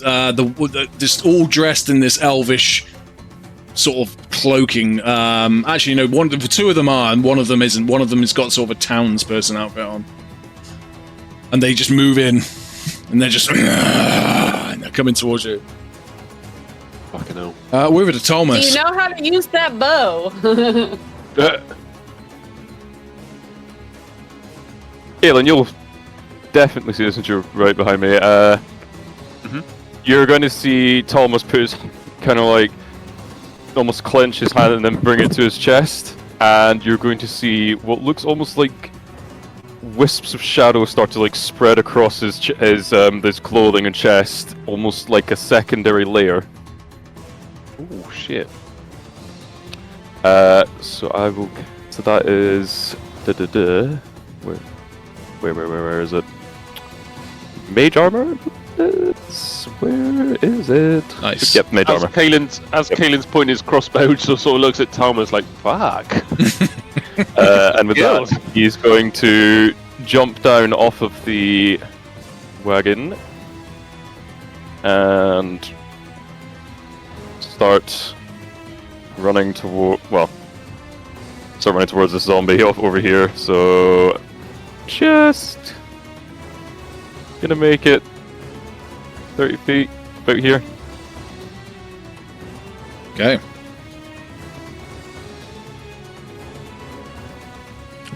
Anything else you want to do? No, that's it. Okay, we're over to zombie number 2, which is actually exactly that one in front of you. Yay. I chose the right one. He's going to move to. He's just sort of skulking. He's and he's going to come towards you, and he is going to do a slam attack on you. Oh yay! Oh yay! It's a 16. That hits. 16 to hit. Mm-hmm. And that is 9 points of bludgeoning damage. Just both hands, just old school zombie, just smack you. And you can see the parts of his face. You can see his elvish his heritage is just like elvish, but like one of his ears is missing, and his sort of face is starting to peel off. And you can see that it's wearing sort of like really nice robes with sort of ornate patterns on it. We're over to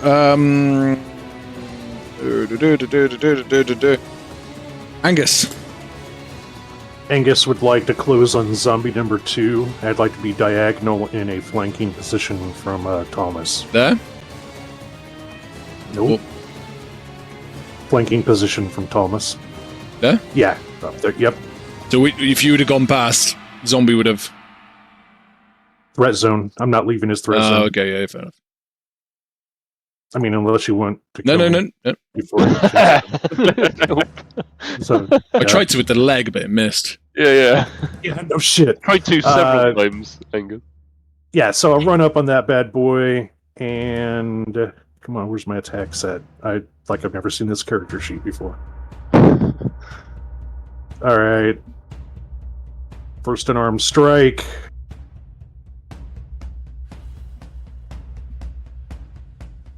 Definitely hits. Whoa. So I'm going to look at that 6, and then in theory, another 4 from the sneak attack. Yeah, there's someone within 5. He's engaged, yeah. 5 foot with someone else. Yep. And then I will bonus action flurry of blows, which is I get 2 more attacks. So that goes first attack. Going to hit Definitely hits. for 7 bludgeoning, and the next one 17 for He's dead. He's dead. yeah. He is well dead. All right, so I was here 5, 10, 15, 20, 25. He's dead. I give Thomas a curt nod and a smile. And you see the big gold tooth, just one tooth. And then I take 5 feet back towards Thomas and the tree stump. So I can't click on it. Well, that was about 30 foot to get to. It was 28 foot to get to where you were. So Okay. you want to move back here? Sort of there. I'm a monk, man, so I have a speed of 40. Oh, okay. Sorry. Of course you did. Yeah, no worries. That That's fine. probably came up the wrong way, but I just want to be next to Thomas, basically between. Oh, okay. Between. I keep saying his name wrong. Thomas. Yeah, right there, bud. Right there. That's where I want to be. Great stuff. If you had just done that, Thomas had only just started to reach down to his waist, Yeah. and as he just sees this zombie get felled by, he just sees you nod. He's like, just kind of like, oh, like that was like that was quick type thing. Yep. Turn. Okay. Then we're over to zombie number 1, who is crawling out from underneath a tree. So he's got half movement, and he's going over to this one, and he's going to make an attack on the elf. Hits. Oh. Killed her. It's 1d. Oh no! She had 8 points of HP, and it was a D8 plus 1 and just 9. So he just bites into her neck, and she's screaming, and all her neck's all the arterial spray spraying out, and she drops, and she's just dead on the floor. Now you can spare the dying her. I man, or had a something. choice. I could have healed her instead of shooting a bolt at the zombie orc. Okay. We're over to Kaelin. Okay, so given that Astrea's in 5 feet, Kaelin sort of gets like a pistol grip thing on his crossbow, aims and takes an advantage with an ally within 5 feet of his crossbow. Who you shooting at? If I go there. The ogre. Okay. Yeah, she's engaged with Are the you? ogre. Yeah, sorry. You get advantage on him too because of my last shot to Fucking him. hell. You just, yeah. So with You- advantage, I got 2 3s. Oh my god! So I think in all the roar of the ogre just sort of unsettled you a bit, and you just sort of stick your crossbow out, fire it, and it just sticks in the trunk behind. So I'm gonna jump down and just run my. If you can move, I don't think I can move me. Run my 30 feet up to Astrea, or sort of as far as I can get. You got 10 foot left if you get there. I can't do anything anyway, so Okay. that's cool. I'll just hang fire there, yeah, and I'll whip out the sword and dagger. Okay. And stay there.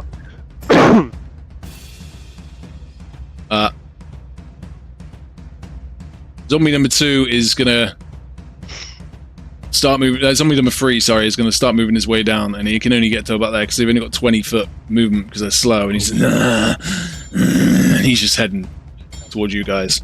We're back to Astrea.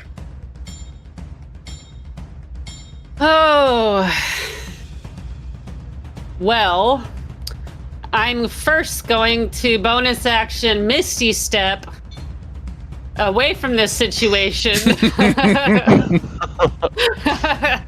There are too many zombies in my area. You're just bailing on me. Yeah. I mean, if you want me to heal you, I need to stay alive. No, I'm good. Good point. Yeah. So I'm going to Misty Step, let's say to the east, southeast. Over here? Yeah. Yep. But not like behind the tree. I don't want disadvantage or anything. So, what's the Misty Step? 30 foot? 120 feet. Oh, okay. So, where do you want to go exactly? Let me grab her. Yeah. Sure. Yeah? That. How far away is that from the ogre? That is 32 foot. 32. Bit further? Okay. Okay, that's fine. Yeah, that's fine. I Okay. just wanted to make sure I wasn't too far to be able to do anything. Okay, Okay. so I used that. And then I'm going to call down a beam of moonlight right on top of that ogre zombie. Most dramatic beam of moonlight you ever did see. Beam of moonlight. Make him he has to roll a con saving throw. What is it? 14. Oh, con. Okay. Oh, and that one. Yes. All right. So he takes 7 radiant damage. So this beam of light just appears above him, and it's almost like someone's opening a sunroof, and this light just comes down on him. And this squeal comes from this massive ogre, and it's just like, and it just, and he's just burning. The side of his face is sort of starting to fall off and drip on around Kaelin's feet, and it's just looking around for someone to hurt. Also, question. How far away from the ogre zombie is that zombie next to the elf? Because it's a 5-foot cylinder radius. If you were doing it in the center, yeah, 6 foot, very close. I'll roll for him as well. He got an 18. Okay, he's fine for now. Okay. But he stays For now. there. He may not be. Over to the ogre, and the ogre's just like I said, like bits of it are starting to fall off, like limbs are just like starting to tear away, and his muscles are just, you can see almost through it. You can see his ribs, you can see his insides, and he's gonna take a he's gonna do a claw attack on Swifty. Hang on. No. That's not right. What have I done here? Hang on a minute. Hold your horses. It's just giving me the same stats for everybody. Oh god. Oh no, I was looking at the wrong one before. Hey. Ogre Zombie, yeah, he's gonna roll for an attack. That will be a 20, dirty 20. Ooh, Oh, just hits. God. It's 2d8 plus 4. So 6, 7 plus 4. That's 13, 17. 17 points of damage? Yes. Oh my fucking god.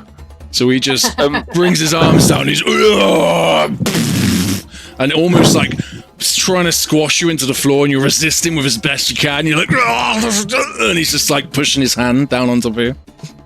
So as he's pushing his hand on top of me, I sort of grab the top of his hand and just shout, "No!" And I do a reaction of hellish rebuke, Nice. which is, I use that now. Oh fuck. Where's it gone? 3d10. There a con save to that? Yeah, sorry, there's a dex save Dex of save. 13. You got a 5. So he takes 13 points of fire damage. He just sets aflame this ogre, and he's just flaying around, and he is not in a good way. He's sort of like his arms falling off on one side, and he's just like still going. Sorry, what was the damage? Mine was 17. Yeah, correct. Yes. Yeah. I'll look back at Estrella. Oh, fucking help! Did he end his turn? No, he's gonna move because of this light, and he's just gonna, because he's on fire, he's not doing it tactically, he's just gonna be like, and he's just gonna sort of wander up here.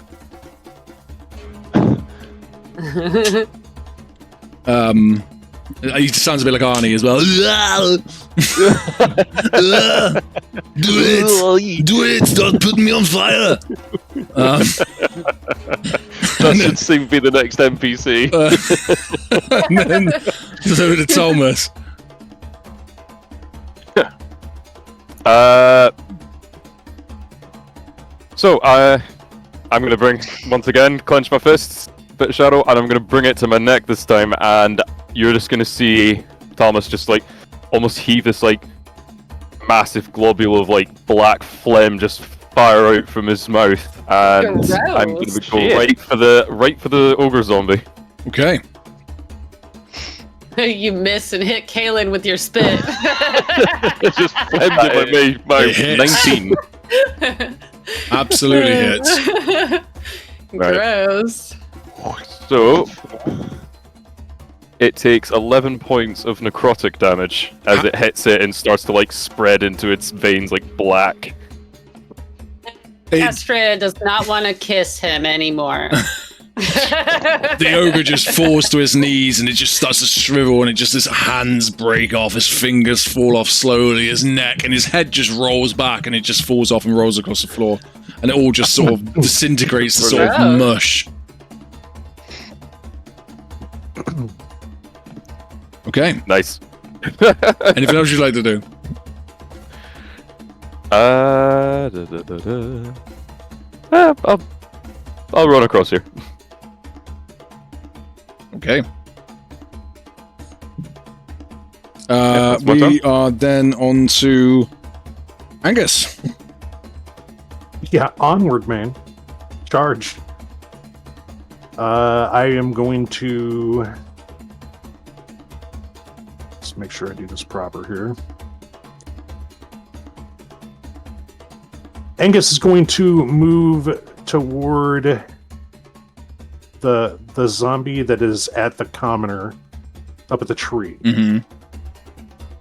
So I move up there and I attack. Okay.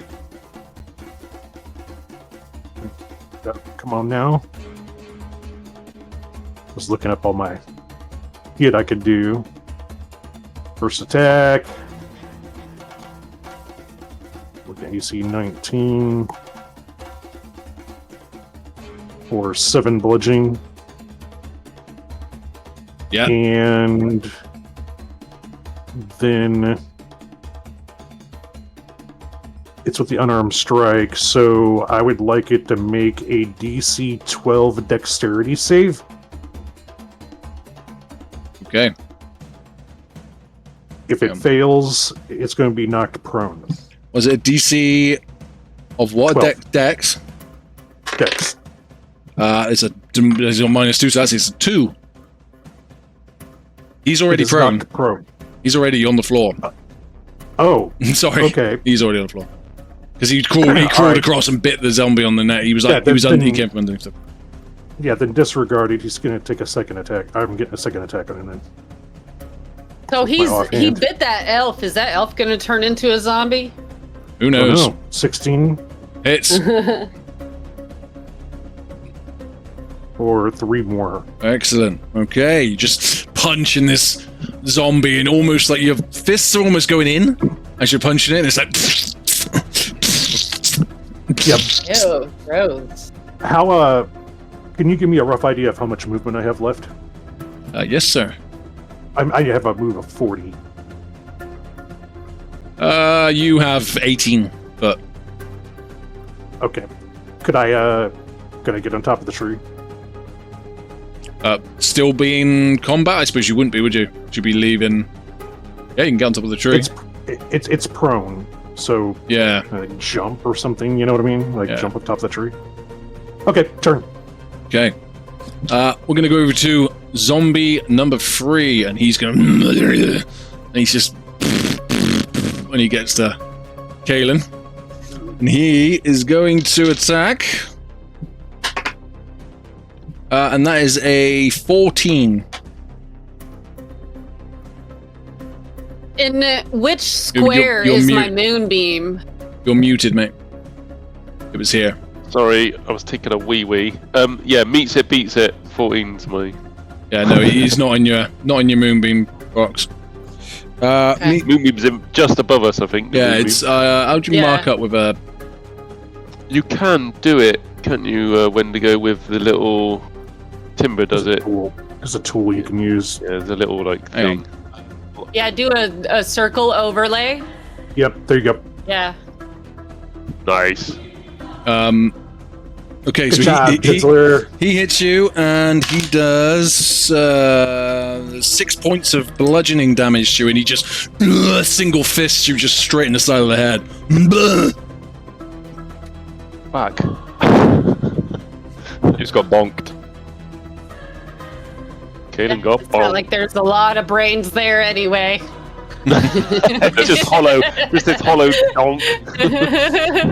End of top, returning back to the top of the table, and you hear this, and the commoner is just half her neck missing, just like,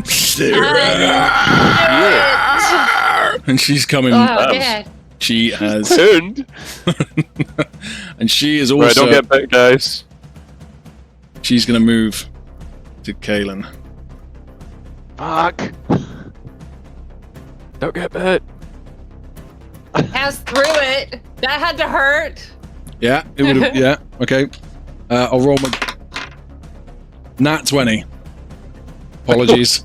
Oh, God. That didn't was hurt. that was a 16 to hit. Yep. 9 points of bludgeoning damage. So, as this zombie comes in and clouts Kalen lets out a huge wail, drops his sword to the side, and just collapses on the floor. So these zombies are just absolutely pummeling Kalen. Pounding. Over to Australia. Kalen is down. Kalen! Astrea's going to cast a second level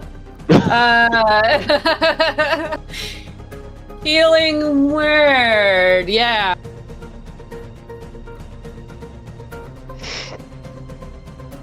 Okay, 12, so 12 plus my chalice, which is a d8 plus 4. So hold on. Fully healed. So 6. So 12 plus 6. Nice. So 12 18 plus points 6. of health. Oh, okay. How do I get myself back up? Fuck. Okay, Just I'll do add that health to it. it. So 18 was it, or 16? Sorry. 18. 18. Okay, healing. Done. Ah, Kalen receives this lovely bit of healing and stands back up. And then that was my bonus action, so I can't move the moonbeam because that's a bonus action as well. So I'm going to shoot another guiding bolt at the fresh zombie. This one here, yeah, okay. Zombie number 4. Yeah.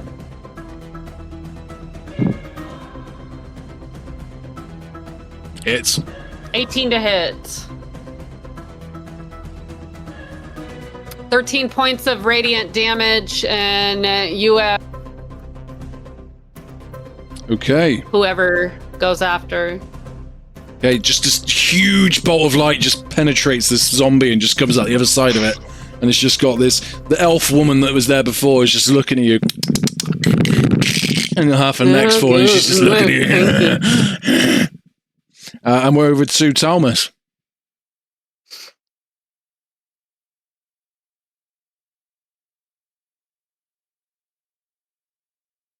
Yeah, well, may as well bring out the big guns. I'm going to run across here, and I'm going to clench both fists. And as I do, I'm going to shout at Kaelin to move, and I'm just going to throw out these. Just it almost looks like just a solid sphere, like a tube of shadow, and I'm going to be casting. Finding it again. Mortifarious Pulse. Nice. So Never heard of it. the two zombies. The two zombies. I need them to make a Dex saving throw. Dex saving throw. Okie dokie. Dex is their fucking dump stat. 5 and 18. So the first one was 5. Okay, that's so- the one that Roxy just blew a hole through the middle. And the other one got an 18. So the one that saved will take half this damage. Okay. So 15 And the other one takes full. the first one just Necrotic. disintegrates in front of you, just flesh and bone, just. And the other one takes the spell was also slowed by hitting the first one, and the second one just took sort of a second brunt of it. So it just sort of takes part of its rib cage off, and it just scatters across the floor.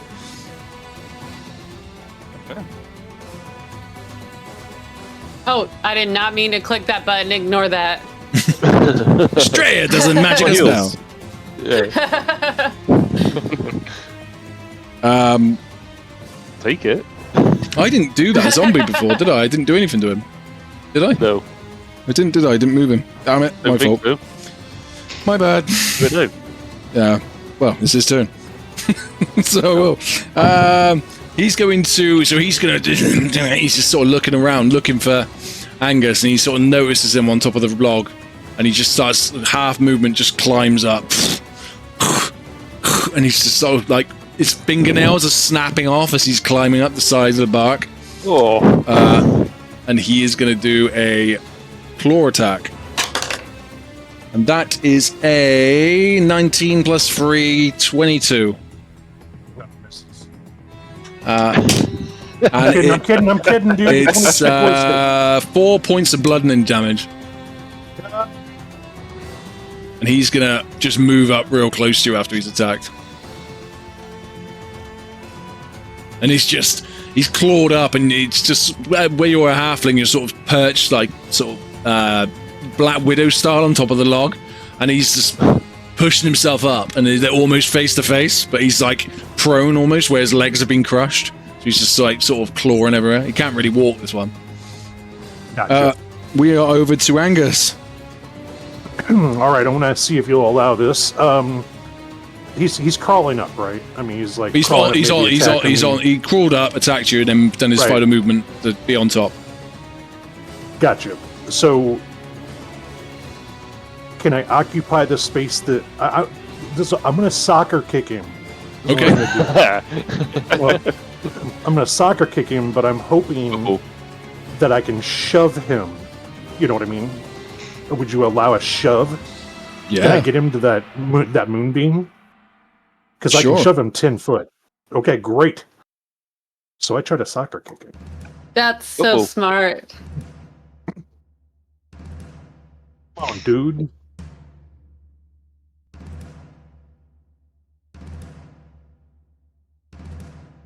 Absolutely. 18. Min. So he's going to take 7 bludgeoning, and he'll need to make a DC 12 dexterity saving throw or be shoved 10 feet. As this zombie gets up and looks at you, you just sort of bend it like Beckham, just put the back of your right foot back and just kick him in the head as hard as you can, and the head detaches, flies through the air, and his tongue's just flaying as it's going through the air. And it goes into the beam of light and just disintegrates as it goes through the beam of light. Awesome. I jump down from the tree, and I run between the beam of light and Talmus, and I engage bonus action flurry of blows the other zombie. So I'm going to close with the other zombie. I was about to say, like, I ain't a zombie. Yep. It just beat up zombie. Right there. I mean, we And don't know. Still. first attack going to be AC 18 for 5 bludgeoning. Okay. Second attack is going to be AC 22 for an additional 7 bludgeoning. So you run over, you jump down after doing this kick, you run past this huge burning beam of light, and you just see this zombie that's just beating the shit out of Kaylin, and you just you like full on Street Fighter finishing move this guy, and he just falls to the floor, absolutely ruined. Hey, look, a fight where Angus isn't the one who's hanging on. I turn around and I look at Thomas and Caitlin both like in awe. Like turn around. Fucking heroes! Wayward fucking spoons!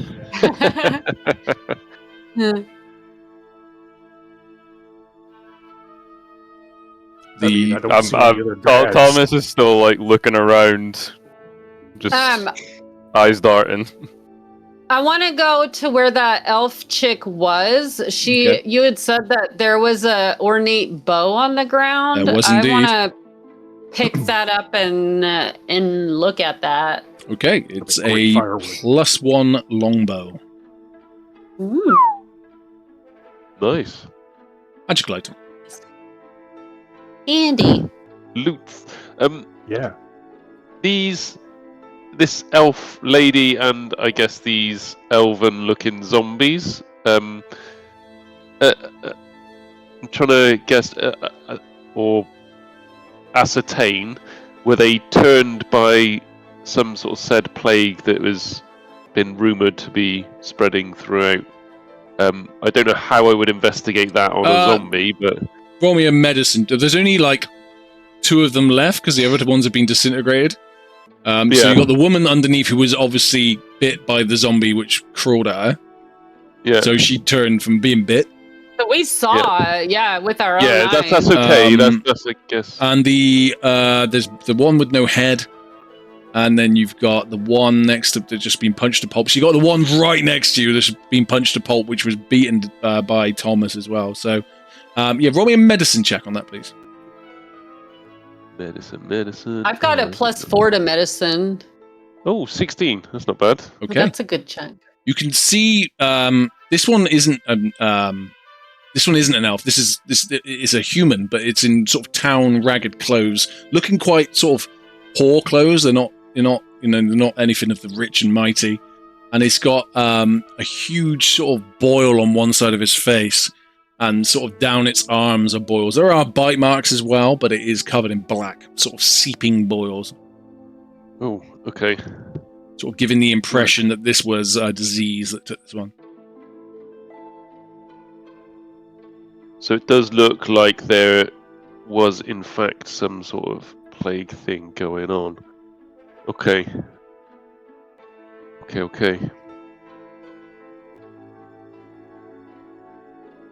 I'll bring the bodies back up so you can see them. Oh god! Oh yeah, he was missing his head. His head fell off. And was there Thomas? anything left of that elf chick? Like on her body? Was her body left? No, Torvus turned it to dust. Absolutely to bits. Oh, okay. Okay, so we can't Torvus, check her. I saw your surname. Talmus, sorry. Talmus absolutely obliterated her with the strike that he did to the 2 zombies. Because she was that zombie. Mortiferious pulse, yeah. Well, it's a good thing she dropped her bow on the ground. That's I'll useful. be honest, actually. So, does it look like there's a way around this tree with our cart, or do we need to, move it? Looking at it as it is, it's quite hilly either side, quite a bit of foliage. You're going to struggle to get around it. So I've got Bear Straya. That's gonna be the only strength I got. Oh God.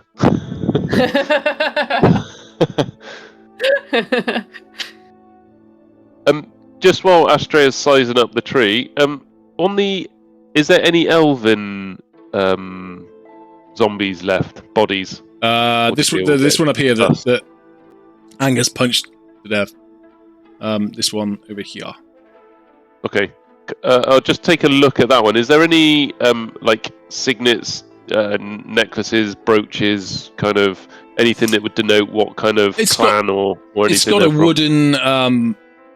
It's got a wooden cross around its neck. Not cross, sorry, a wooden amulet around its neck with like sort of a gemstone, but mainly just made out of like sticks and stones.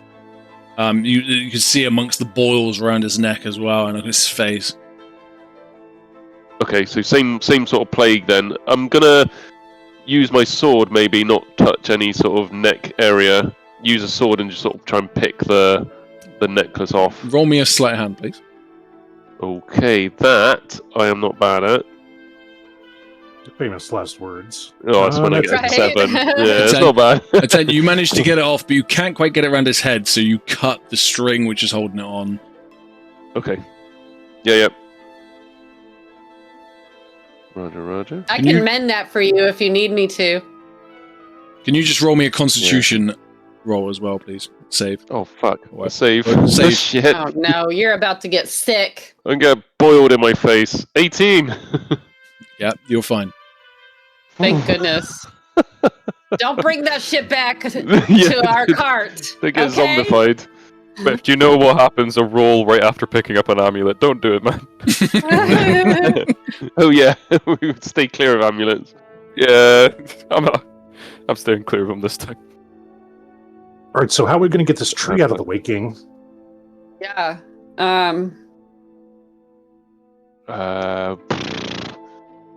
Good question.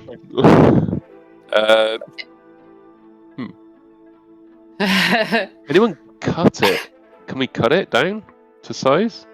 Manageable sizes? I have an idea.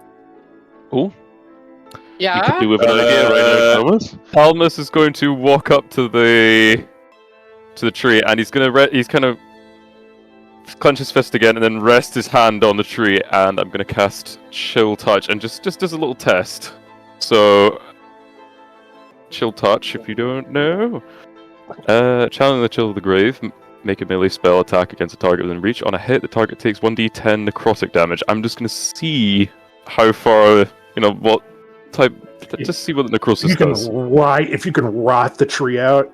Yeah. So when you do that, the tree starts to sort of, it doesn't fully break in half or anything like that, but it just starts to ooze a little bit, and like the bark starts to peel off towards you, away from your hand, and you can see that the insides just turn to like fungi, like it's decomposed, but the back half of it is still there.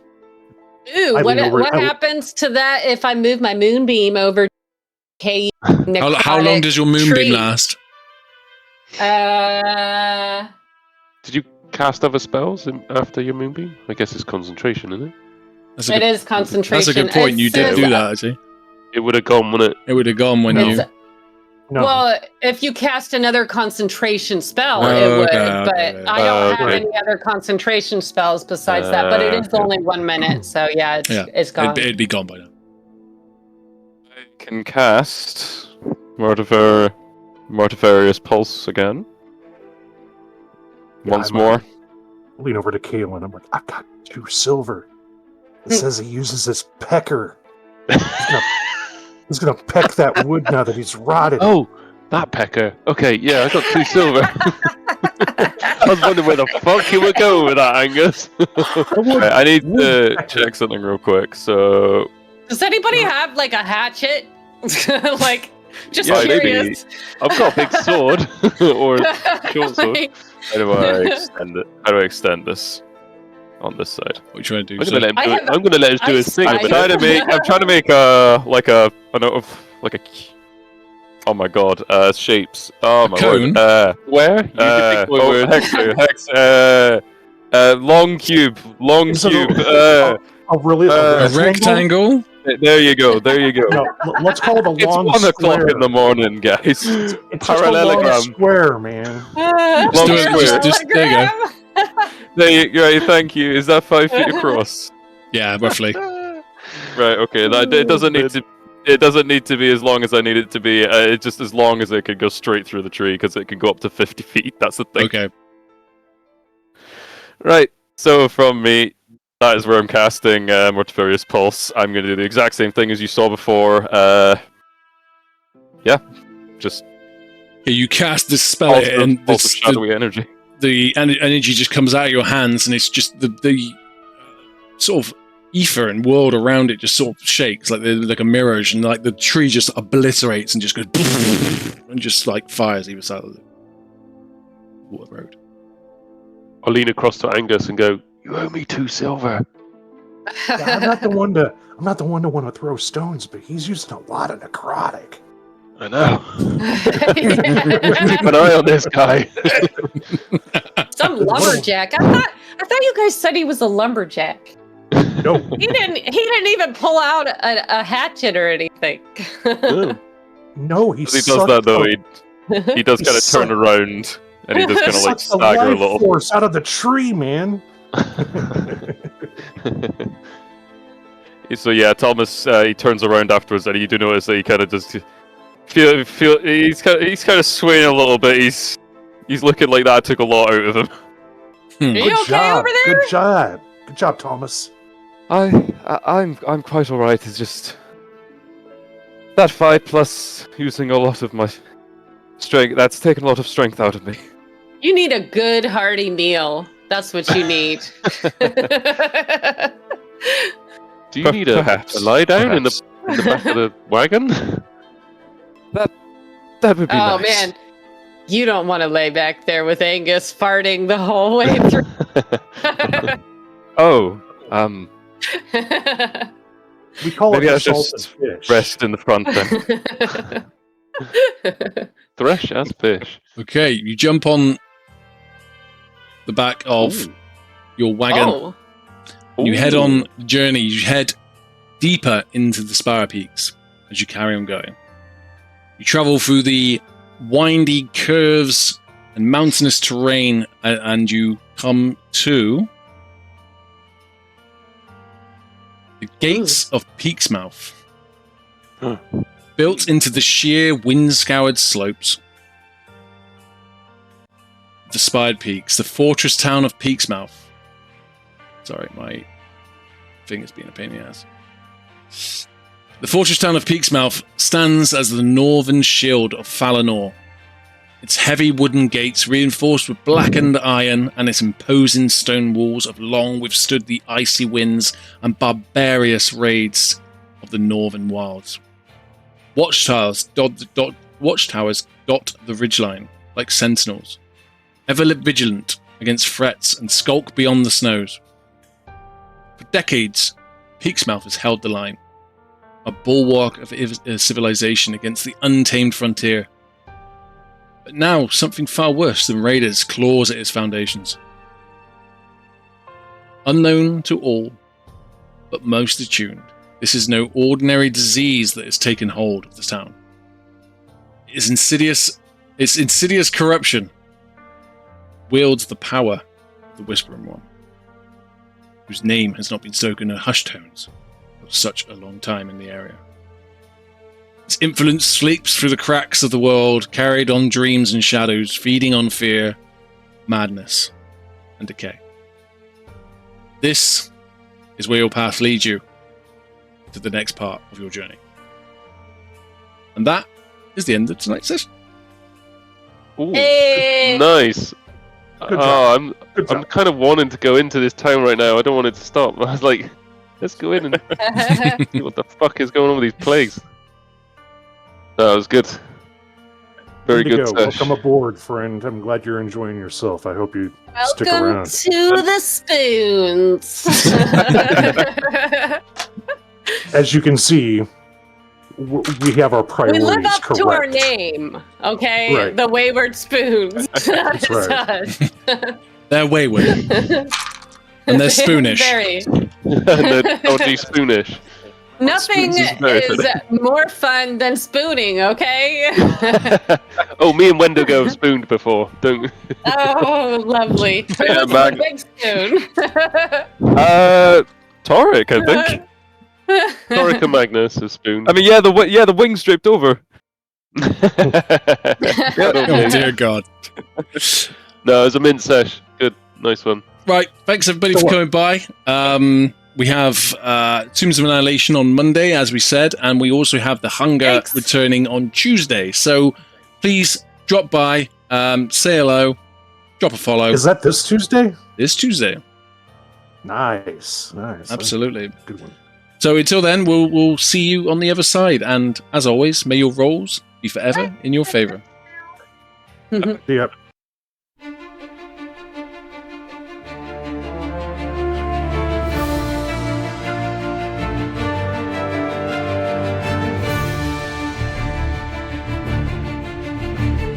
Shadows rise, the dice are cast, legends forged in echoes past. Steel and spell, the fates entwine, bound by oath and arcane sign. Roll the dice, the stars ignite, heroes rise to claim the night. Blade and fire, storm and steel, stand together, fate is real.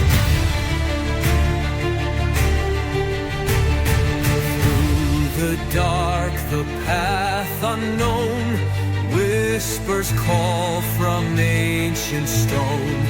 Trials test the strong and wise. Will you fall or will you rise? Battle cries, the clash of war. Thunder cracks, one row, one more. Destiny calls, hear the sound. Stand your ground, don't back down.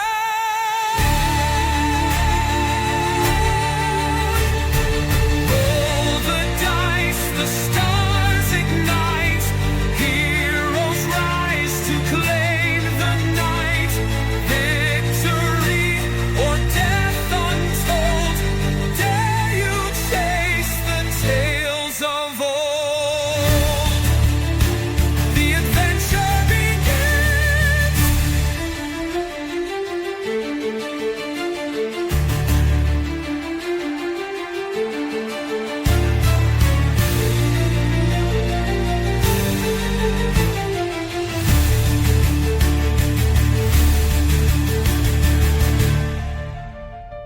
The adventure begins.